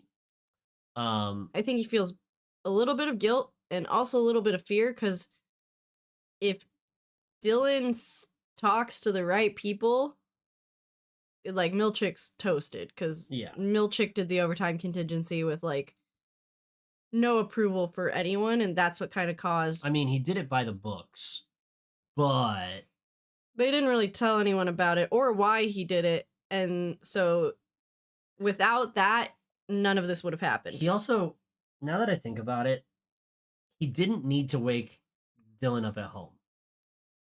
He could have just caught Dylan the next day at the office and been like, "We know you took the card. Where's the fucking card?" I think his concern was that maybe he had the intellectual property outside of the building because it's not written. There's no writing on it, so you could, in theory, smuggle that out. But it's images. The code things alert for images as well. I don't know then. Anyways, next episode is sort of like a flashback a little bit to sort of like fill in the blanks about what happened. And we just spent a whole episode with the innies, so now we're gonna figure out what happened with the outies. So following the overtime contingency gaffe or the Macrodat uprising, Milchick is tasked with damage control. He immediately fires Irving and Dylan. Now they can't fire Mark. Right. And they don't tell us why. Or give really any explanation. They just like, Mark has to stay. Everyone else... We'll figure out why later. Everyone else use your discretion. Right. So Irving bullshits to Milchick about where he was the night of the Macrodat uprising. Helena is accompanied by the new security chief, Mr. Drummond. And she has a meeting with Cobell. Now, Helena Egan is Cobell's boss, but Cobell was Helly R's boss. So it's weird and uncomfortable. But they basically tried to offer Cobell a promotion as a reward for her loyalty. They're going to give her a new job. They make up a job for her. And Cobell feels dramatically insulted at not being offered her old job back. Because we didn't really mention it, but at the end of season 1, she's sort of like ousted from the company a little bit. And she is insistent that she be manager of the severed floor. And that does not occur. Helena films an apology video to show the masses, basically apologizing for her outburst at the gala. She was drunk. Right, drunk. Because Milchick... I do that when I'm drunk. Milchick basically tries to convince Mark to return to work. This is Audi Mark. But Audi Mark decides he would like to quit, which is much to the chagrin of his sister, Devon, who is really, really upset about learning that Gemma is alive. Now, Gemma being Miss Casey, in case we had forgotten. Well, they don't know for sure yet. Right. But they think maybe there's a chance. Yeah. Dylan tries to find a new job after being fired, but he is discriminated against because he's been severed. Helena insists that Mark must return to work to finish his latest file called Cold Harbor. And Milchick convinces him to return by offering him a big old fucking pay raise and promises that the happiness his innie receives will trickle back to him on the outside world. It will not. It also helps that Milchick heard Mark plead to the board, and the board approved rehiring Dylan and Irving. And they also decide to send Helena back down. Which she really doesn't want She to. does not want to do that. She's scared of what Heliar will do because at this point, Heliar has tried to chop off her fingers and kill and attempted to unalive herself, and then like broke out and ruined a gala that Helena was like working really hard for. Like this was going to be a huge thing for the company and for Severance, and to prove that Severance was really good. And so Helena is understandably a little bit terrified of Heliar, which should have been my first fucking clue, but it wasn't. Yep. So Mark runs into Cabell upon returning home and demands answers about Gemma. And Cabell like has a small meltdown and drives off angrily. She's insane. And we move on to the third episode. So the way you got to think about the timeline here is episode 1 and 2 of the second season happen both at the same time and one slightly before the other, two coming slightly before one. So episode 3. Sorry, you're good. You just can't read. Mark and Helly in the severed floor hand out missing posters for Miss Casey. And they stumble upon the first of a series of truly unfathomably unhinged things in this season. Technically, they found it in the first season. They're returning there in the second season. We kind of just skipped over the whole... I mean, it's not important in the first season. It's not that important in the first season. There's a room filled with baby goats. And adult goats. It's called Mammalians Nurturable. And it's led by Brienne of Tarth. Literally. Initially, they're pretty hostile, but after some back and forth, they promise not to stop MDR from searching for Miss Casey. And I believe they talk a little bit about how Miss Casey worked with them as well. They also are a lot less likely to murder them once they are discovered to not have pouches on their bellies where parasites live. Because they also believe that MDR had pouches on their bellies. Sure. Irving takes a missing poster down to O&D where he runs into Felicia. Felicia, you would remember from the first season if we talked about her, but if you watched it, you'd know who she is. She was basically Bert's second in command.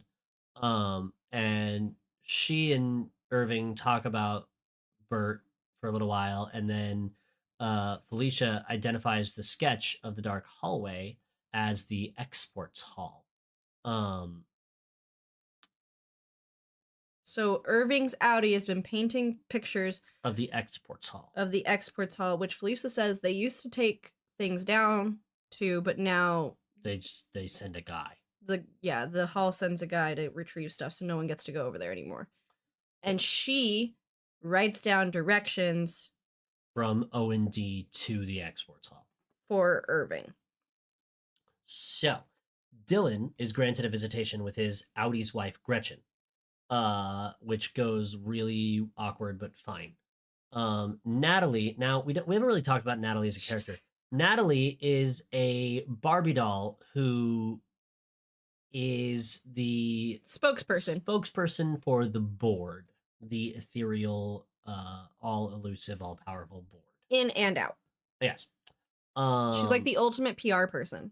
she approaches Rickon to discuss adapting his book that was a main plot point in the first season for the innies worldwide to read, um, as it might bring them joy, but he would have to heavily edit it to be Lumen approved in terms of content and verbiage, which is gonna go against the whole point of the book, which is very anti-establishment.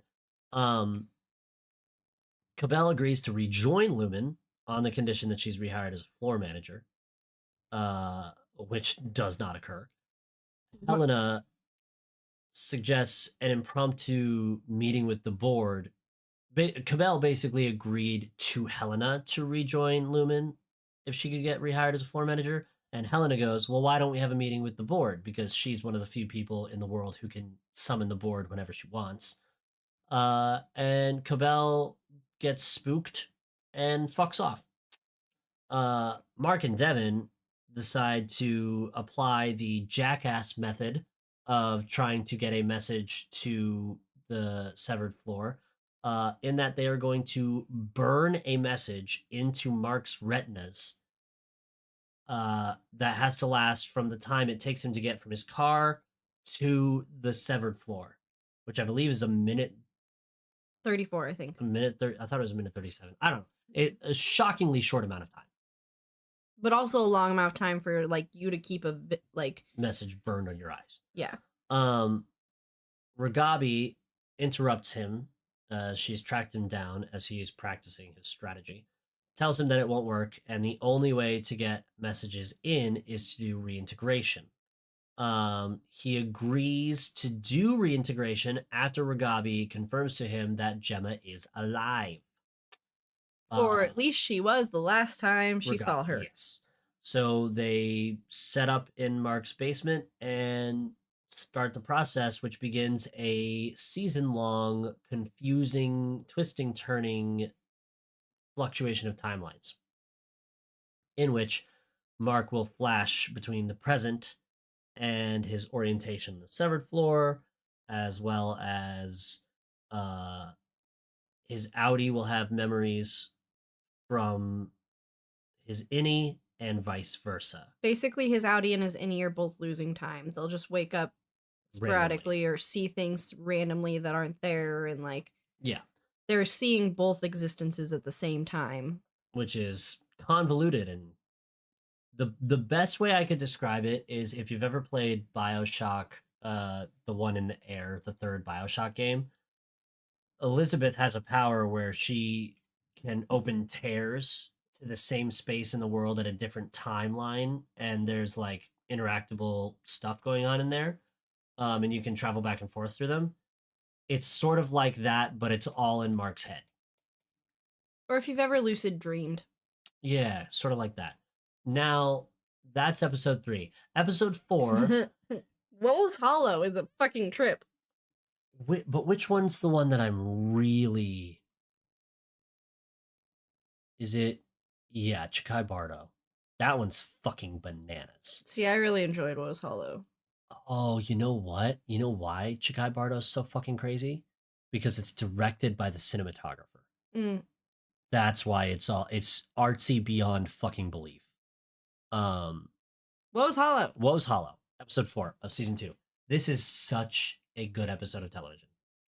Because the innies wake up outside on a frozen lake, where they are informed via a pre-recorded message from Milchik that they are on an outdoor retreat and team building occurrence, otherwise referred to here on out as an Ortbo. And he directs them to find the previously unrevealed 4th appendix to the Lumen Handbook written by Keir Egan in the fucking 1700s. Basically like their Bible. They then follow the directions of horrifying doppelgangers that look like them, but also not like them, to find the appendix in some fucking cave, and then a map exists in the appendix to take them to Woes Hollow, where a waterfall is, and they are greeted there by... What? I want to talk about the book. Well, we don't know anything about the book yet. They Milchick reads the book. no, because they're traveling and following the map. Oh yeah, Irving's doing the parts? voiceover because that's where you find out about the whole Kier has a twin. Ahead. You go ahead. Kier is a twin. Allegedly. And this twin, I really like our friend Grant's take on this actually. Kier's twin basically is the bad twin, and he convinces Kier to run away and go be poppers in the woods. And while they're doing that, Kier sees and hears him spill his seed. He jerked off in the woods. Into the ground of the woods, and then nature absorbed him for his sin of doing that. He became a tree. That's the entire thing. In a horrifying and painful way. Yeah, really, like, took his revenge. The nature took his revenge on him for doing that, and now Kier doesn't have a twin. But I really, really needed you to know that this entire episode is voiced over about them hearing how Kier's twin jerked off in the woods and became a tree as punishment. The end. Carry on. Okay, so they get to Woe's Hollow and a waterfall where they are greeted by Milchick and Miss Huang, and Milchick just straight up fucking lies to them, and it's like, this is the tallest waterfall in the world, and it is maybe 100 feet. It's probably the smallest waterfall I've ever seen. It's not the smallest waterfall I've ever seen, but it is not large. It is shocking. So they have a campsite set up. Helly is confronted by Irving about her lies that she told during the overtime contingency. They weren't even good lies. Helena Egan is a bad person. Yes. And Helly lied in episode 1 about what she saw of Helena's life. She described her experience not as a disruption of a gala, but as she was in an apartment. She was in a boring apartment in sweatpants and she went outside. T-shirt. And there was a night gardener. Yes, she went outside and there was a night gardener. None of that, like the night gardener specifically is like firing off a flare into the night. Like that's not real. It's the middle of winter. Why would there be a night gardener, right? This is Irving ranting at Helly, basically. Like, what the fuck do you mean a night gardener? Is there like nighttime plants where you live that are not exposed to the elements? Why do you need a night gardener? Blah, blah, blah, blah, blah, blah, blah, blah. She retorts by cruelly claiming that Irving is very bitter about Bert retiring. And this causes Irving to basically fuck off. He throws a bit of a temper tantrum. He does throw a bit of a temper tantrum and he stomps off into the woods. And then Helly and Mark fuck. And then Irving wakes up outside after almost dying and like really come to the conclusion. Well, Irving has that weird ass dreams. That weird dream doesn't really have any context. He wakes up and is come to the conclusion that it's not Helly. That it is not Helly. And he will test this theory by trying to drown Helly in the water of Woe's Hollow. Because he knows if it's actually, I mean, he knows it's not Helly, but he knows that Mr. Milchick will have to intervene because not only, I don't know how he comes to this conclusion. I do know that he like knows it's not Helly. I don't know how he jumps from it's not Helly to it's a fucking Egan. Well, Helena Egan's a figure in the world. Like, people know who Helena Egan is. But how does any Irving figure that out?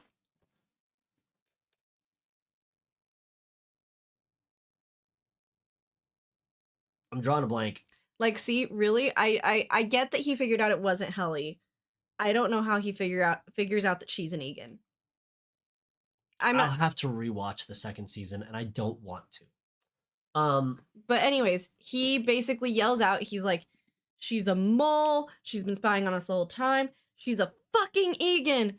And she's like, she eventually tells Milchick, she goes, Seth, do it. And Irving, in this great moment, goes, yes, Seth, do it. And he basically removes the glass, Milchick makes a call on his radio to remove the Glasgow block, which is basically keeping Helena in control of her body while she's on the severed floor. or in severed spaces. And so then Helena is now officially back to Helly, but the entire time for this entire season, up to this episode, Helena Egan's just been running around down there with everybody. So Mark didn't fuck Helly R, he fucked Helena Egan. Which is important. And you'll spend some time over the next like episode or so flashing back to little bits and tidbits where Helena was like clearly not Helly R, and you get mad at yourself for not realizing while you watch it that she's Helena and not Helly R. So Milchick then fires Irving and reverts him to his Audi. And that is maybe one of the most depressing moments of the show for me personally. Now, episode 5, Trojan's Horse. Following the Ortbow, a reluctant Helena is compelled by Mr. Drummond and the board and her dad, I think, to continue working on the severed floor as Helly until Mark finishes the Cold Harbor file. Now, in Helena's defense, this is the second time she has come close to death because of this fucking innie.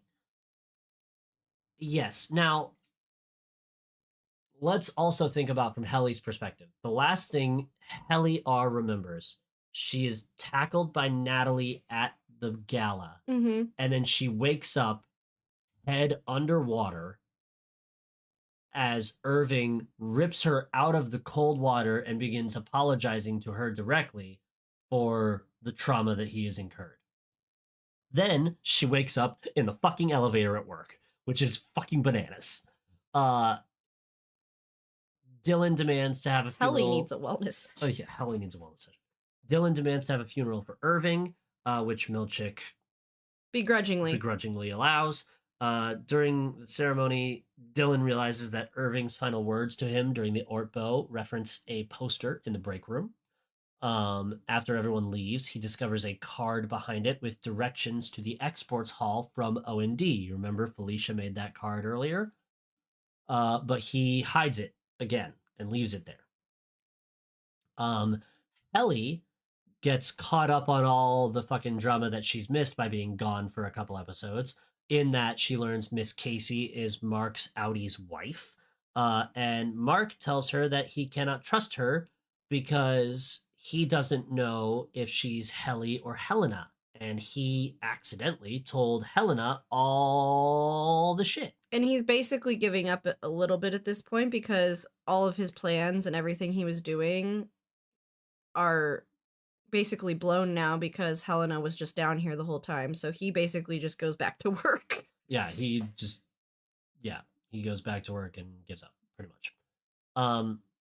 Milchick is forced to undergo his first performance review as department head, where Mr. Drummond admonishes him for his failed kindness reforms. He gets in trouble for doing paper clips wrong. He gets in trouble for using too many big words. And I believe he gets in trouble for a lot of shit.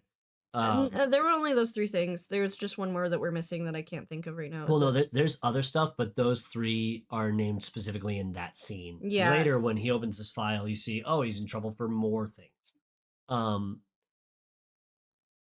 So Drummond demands that the innies be treated as what they really are, which is effectively like subhuman slaves or whatever.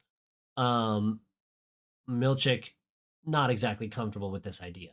He then confronts Mark and gets in Mark's face in the elevator before the elevator takes Mark back home, and lets Mark know that he knows that Mark and Helena had sex during the retreat, which is weird and off-putting, and I don't know why he did that, other than to just get in Mark's head, I guess. And then Irving notices that there's this guy watching him. I don't know if he knows that it's Bert really at this point. But Bert kind of admits to him that he's been following him since the overtime contingency because it's kind of weird to just have this guy randomly show up at your house screaming, which Yeah, fair. that's fair. And he kind of comes to the conclusion because when he was told, his Audi was told he was fired for having an inappropriate relation with someone in the workplace, but that doesn't track with anything that we learned in the first season because Bert was retired and his Audi filmed a video, so that's where There's some questions going on with Bert right now. yeah, you can start to kind of answers will not be provided. But he then invites his who he assumes work boyfriend to have dinner with his Audi husband. Fields. They've got a ham, and they're gonna have the ham. Fucking what? Strange. That's the most bizarre behavior. Even like in his place, like knowing more than he's clearly letting on, that is still the bizarrest conclusion to jump to of how to handle this situation. Period. Like, what? We go back to Mark's house at the end of the episode, and he has a flash to the severed floor while he's at home, where he sees Gemma alive as Miss Casey, and I believe it's the instance where Miss Casey is telling Mark that she needs to watch Heliar. Mm-hmm. So they recreate that scene, which is kind of cool. And then we get the next episode. And this episode's name is called Attila, which matters a little bit. In this episode, Dylan tells Mark and Helly, this is the INI group, about his discovery of the instructions from Irving on how to reach the exports hall. Milchick takes some time off to address his performance review, leaving Miss Huang in charge. That is a child, if we don't remember. Mark confesses to Helly that he and Helena banged while they were on the Ortbo. Which makes Helly really upset. Yes, Helly gets mad because Helly has feelings for Mark. Helena manufactured feelings for Mark to keep up the ruse. I don't even know if it's that. I think Helena is jealous of Helly. Yes. Helena doesn't get to have normal people experiences because she's a Nepo baby. She's a Nepo baby and an Egan, and she doesn't like rub elbows with anybody. But Helly does. Helly has coworkers and shit. So Helly gets to do stuff that Helena doesn't get to do. So everyone's mad. And then Helly decides that she and Mark are gonna fuck. Because she wants her own memories. Yes. Not Helena's experience. So and Mark's getting laid left, right, and center. So good for him. Gretchen, Dylan's wife, visits Dylan the innie again, and they kiss.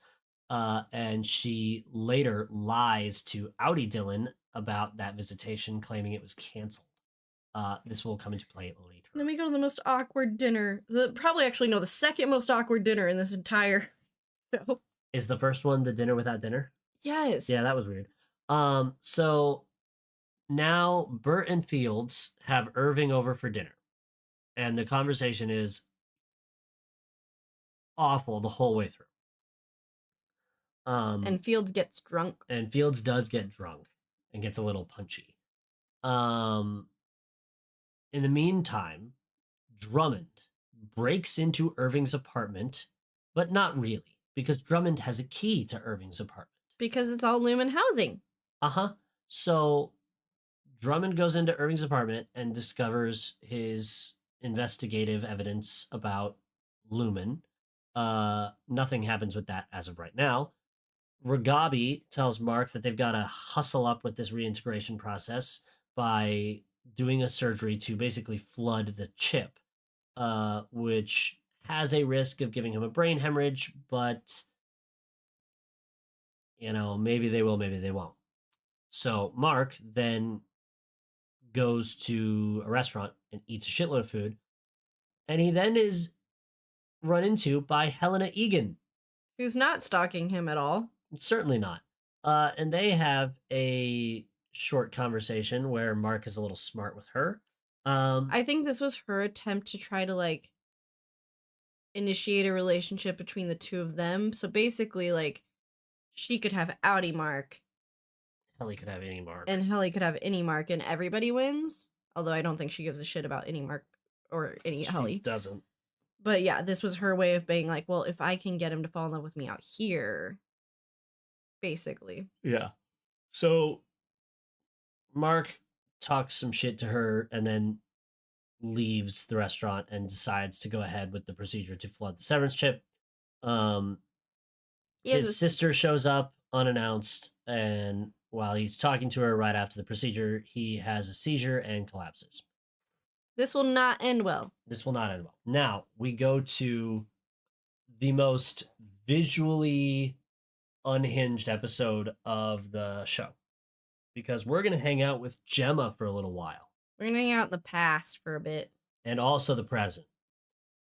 And also it's going to be just a visual soup mess. And I loved pretty much every second of it. Now, we're going to have a lot of flashbacks and a lot of being in the present. This is going to be one of those episodes that's hard to describe, where you're really going to have to go watch it, because there's a lot of jumping around, and it doesn't make sense when you're watching it, really, and it's gonna make less sense when we're talking about it. Basically, the way I think I'm going to break it down is I'm going to talk about Gemma and Mark's history leading up to Gemma's death, and then Gemma's experience post her death and the 2 years that she's been severed at Lumen. So it's going to go like that. So, flashing back, because in the episode you jump back and forth between these a lot, but if you just put them one at a time, it gets easier to understand. Mark and Gemma meet at a blood drive at the university where they both teach. Run by Lumen. The university is not run by Lumen, but the blood drive is. The two meet, they're cute, they date, they go on to have a terrific marriage, which is marred by difficulty having a baby. Culminating in a truly triggering and traumatizing scene of Gemma actively having a miscarriage. Trigger warning. Yeah. After that, she and Mark visit a fertility clinic also run by Lumen. After that, they keep trying and like go through the whole IVF, and I think they do 3 rounds of IVF. It doesn't work. Yeah, it doesn't work. Mark gets drunk and destroys a baby crib he had bought and built. And then a little while later, both him and Gemma kind of both decide it's not, like, this isn't working. We're both becoming more and more miserable, so let's just stop. And then Gemma has supposedly a game night she's going out to. She leaves from the house. They have a exchange of words, I love yous, and Gemma leaves. And then the police show up. A little while later, the police show up at Mark's door, and he learns the shocking, horrifying reality that Gemma has died in a car crash. Now, Gemma did not die in a car crash, and we are unclear as to how she came to be severed and an employee of Lumen. We have theories, but we have no confirmed facts. And even the theories, like, none of them hit all the bullet points enough to, like, make logistical sense. Yes. We're missing too many puzzle pieces of how Gemma got down there. Yes. Now. Or why she's there still. Right.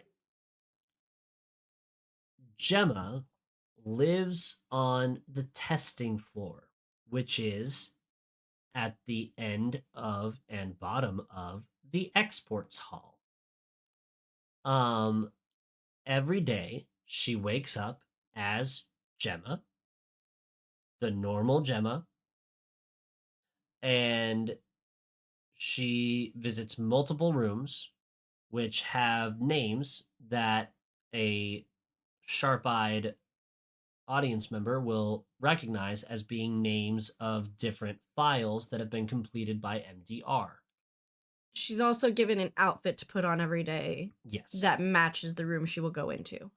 But she visits multiple rooms a day, so I don't Yeah, know. she goes back to her room, changes, and then Okay. yeah, Um, so like having a lunch break. every room she goes into is a different innie. The first day we're with Gemma, she goes into 6 different rooms, um, during which she will experience some sort of uncomfortable to painful to traumatizing experience. Sometimes multiple. Sometimes multiple. This is all being overseen and administered by the sinister Dr. Mauer. Um, After she's done in her rooms, Mauer will interview her about her memories and emotions from the experiences. It's all very experiment like. Uh, and that's basically what she goes through day to day. Now, flashing back to Mark in the present, passed out after his flooding the chip event, Ragabi shows up from the basement of Mark's house and confirms to Devin that Gemma is alive. And Devin is a super little bitch baby motherfucker and ruins everything by basically stonewalling Ragabi and not letting Ragabi do any more help or experimentation or uh, healing with Mark. And basically tells Ragabi to fuck off. Um, which is just so clearly the wrong thing to do. Um, in the I've heard meanwhile, I've heard theories that everyone thinks that Devin's like the ultimate villain. could be. In the meanwhile, Devin straight up calls Harmony Cobell for help. Back on the testing floor, Gemma tells Dr. Maurer that she wants to leave, and he tells her a lie, saying that Mark has remarried and had a child. He then sort She of doesn't believe him. She does not believe him. And then he sort of mocks her books that she has on the shelf. I believe they're all by Tchaikovsky. And Gemma hits Maurer in the head with a chair, knocks him out, steals his key card, and tries to escape via the elevator.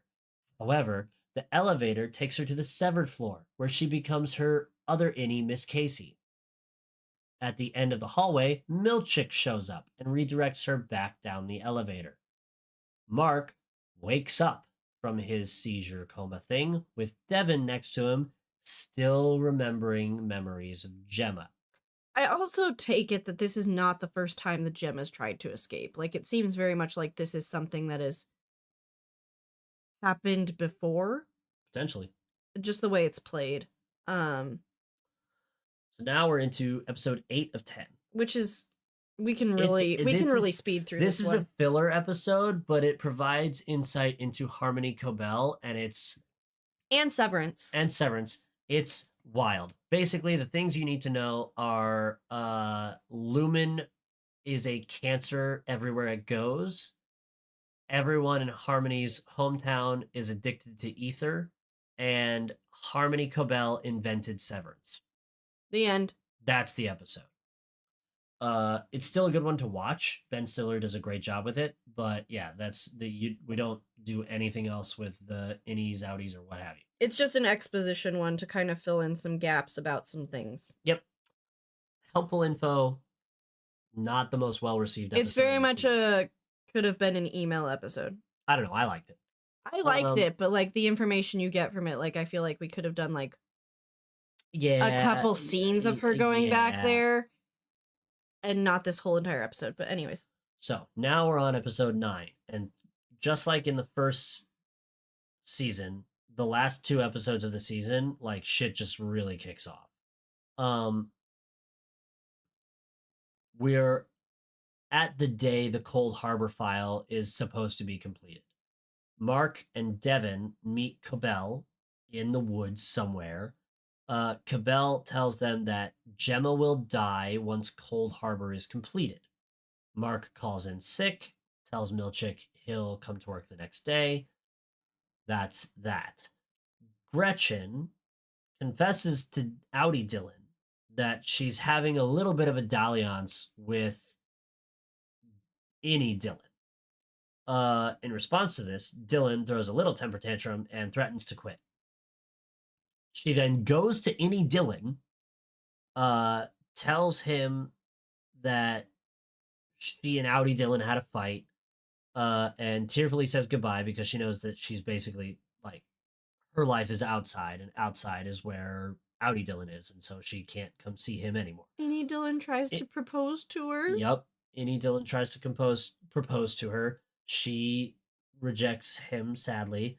And Dillon basically gives up. He submits a resignation form and is pissed and dour for the rest of the episode. Understandably. Bert and Irving have a few scenes here in which we learn that Bert used to work for Lumen transporting people.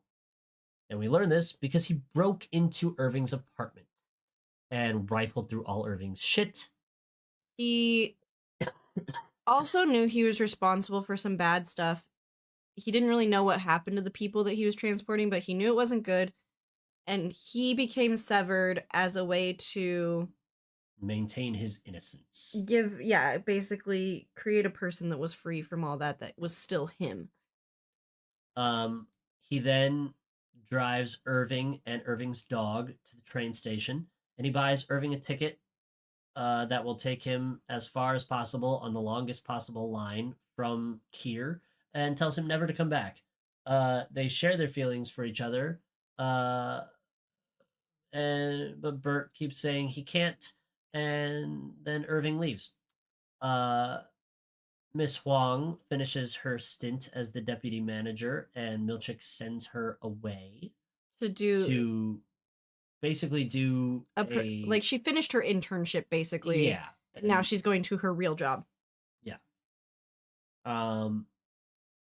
Helly goes to the break room and gets the directions card to the exports hall and memorizes it in the office after hours, basically. And in a truly perturbing scene, Jaime Egan shows up in MDR to confront Helly. And like he straight up says, like, I never loved my daughter, but I saw Kier in her, and I see Kier in you, but I don't see Kier in her anymore.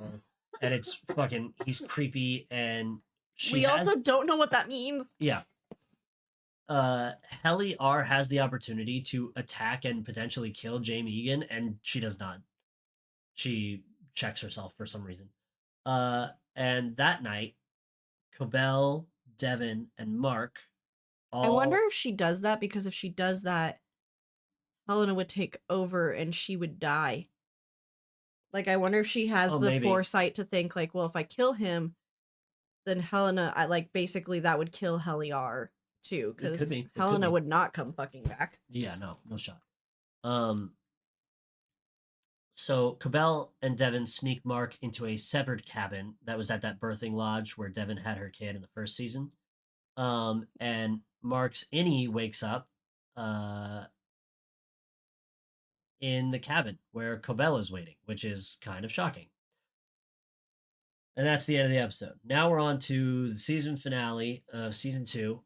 I thought this was so cool. This whole episode, we really get to, through use of a camcorder, we get a whole conversation between Innie Mark and Audi Mark at this cabin. And the way it was handled and the way the editing is and everything that happens was just so well done. It's just really, it's awesome to watch, honestly. It's so cool. It is a really terrifically done episode.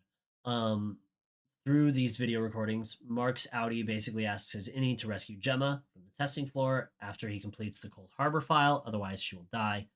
Mark's Innie gets pissed off and storms off after basically coming to the conclusion that he's being asked to sacrifice himself and every other severed person just to get Gemma out for his Audi. And he sort of begrudgingly agrees to the plan, but he holds the group hostage by saying on his way out the door to become unsevered again. Right before that, before you jump into that, because that's where we find out from Harmony Cobell that the files Mark has been gathering are Gemma's brain. So every time he gathers those little numbers that make you feel things, they're feelings, and he's organizing every single any personality in Gemma's brain All 25 of them. with those files. So that's kind of the big thing that's what MDR does. We don't know what the rest of the people are working on. But that's what Mark does at MDR. Now, yeah, they're still grouping numbers. We just don't know what their numbers do or why. Yeah. So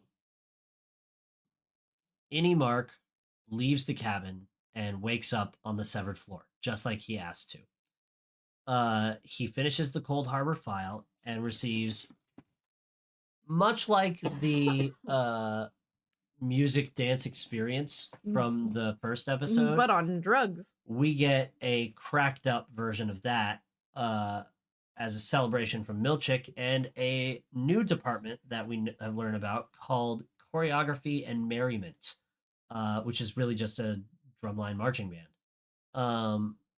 Helly and Dylan trap Milchick in the MDR bathroom while Mark slips out to basically try and find the testing floor.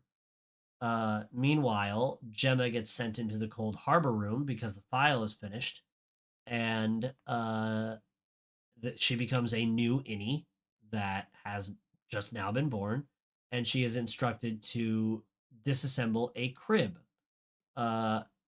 She does so with no emotion. She's also wearing the clothes that are the same clothes from the day she died. Yes. Mark attempts to break into the exports hall, but he has a fight with Drummond. Drummond tries to kill Mark, but Drummond is stopped by Lorne. Now, we haven't said who Lorne is because Lorne's made one appearance. Lorne is Brienne of Tarth. She runs Mammalian's Nurturable. And they wanted to do a goat sacrifice because cult stuff. So basically, Lorne doesn't want to sacrifice the goat because she loves the goat. Lorne fights Drummond, and between her and Mark, they subdue him and take Drummond hostage. Mark and Drummond get on the exports hall elevator to go down to the testing floor, but Drummond's not severed and Mark is. And as Mark transitions from Innie to Outie, he squeezes the trigger on the animal killing weapon that basically fires a spike at Mach speed into the animal that you're killing. Trigger warning. And it punctures Drummond's throat. He bleeds all over Mark and bleeds out on the ground in the elevator doors of the testing hall. This is all very important because if he doesn't bleed all over Mark, we don't get Gemma out. And if he doesn't fall the exact way he falls, we don't get Gemma out. Like, yes, so many things had to happen correctly. It's all very critical. But it's one of those things where it's like so much bullshit has to occur, but all the bullshit that has to occur is something that would naturally occur. So none of it makes you mad that it happens. Yeah. Like sometimes movies will do that where it's like, oh, a million things had to go right for this one thing to happen. And it's like, oh, it's a little contrived. In this sequence, none of it's contrived. All of it's natural. It's really, really well executed. So Mark finds Gemma, gets her out of the Cold Harbor room, and gets her to the elevator. Now, while they're on the testing floor, Mark is Outie Mark. Gemma is Outie Gemma. When she's in the hallway. Which means the married couple is together again for the first time in 2 years since her death right now. And they need to escape. They go in the elevator. Elevator takes them up. Boom. Now we're Innie Mark and Miss Casey, who are not married and do not love each other. But Innie Mark semi knows what's happening and what the next phase of the plan is. Right. So he fulfills the task asked of him and guides Gemma through the severed floor to the exit door. She goes through the exit door and becomes Gemma again. Mark has the opportunity to go through, and instead of going through, decides, not to, and goes back onto the severed floor with Helly. Now, couple Because things. he loves her. Yes, Mark loves Mark Helly. loves Helly, And and Gemma doesn't know Mark's severed. She also does no idea what's happening. So Gemma wakes up coming out of the Cold Harbor room to her husband who hasn't seen her in 2 years. They kiss, go to the elevator, go up. She disappears. Gemma wakes up again in the stairwell looking at what she 100% believes is her husband, but it's Mark, and he abandons her there to go with Helly, and they sprint through the hallways as the emergency alarm blares, and that's how the season ends.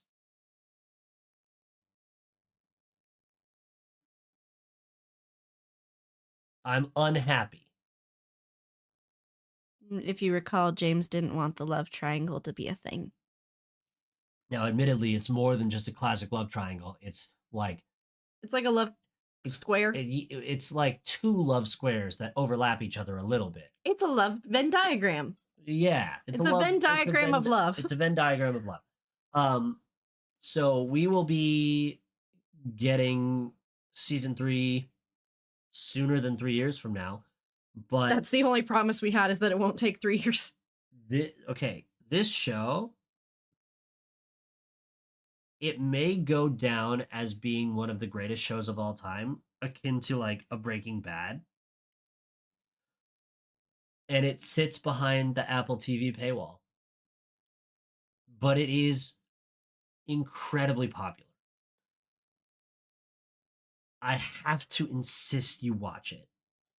It's so fucking good. There's endless details we didn't mention in the 2+ hours that we have been reviewing the show. Lots of context that adds emotional weight to things. It's truthfully maybe the most incredible visual show I've ever watched. There's also lots of mysteries that we didn't touch on that we still don't have answers for, so we couldn't really talk about them. Yeah. There's so much in this show that even listening to this, you could go watch it and have an entirely different experience.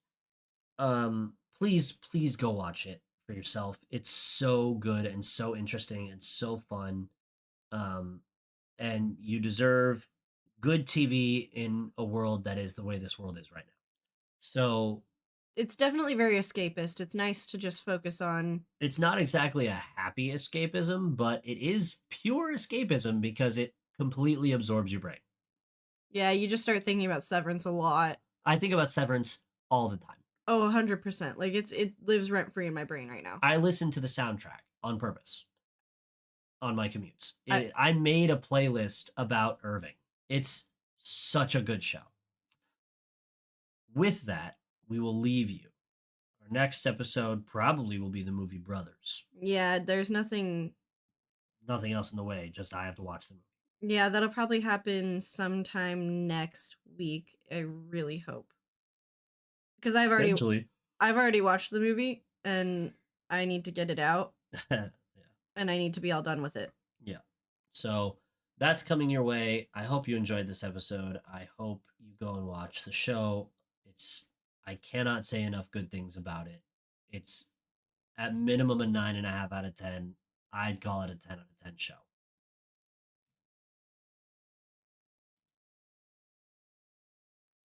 Thanks for hanging out, everybody. I know a lot of you are tired. We're also tired. It's my bedtime too, so we'll make this short and sweet. We love you all. We're sorry it's been so long. Just pray we don't get sick anymore. And for real. Some of you we will see sooner than others. That's true. Have a good night, everybody.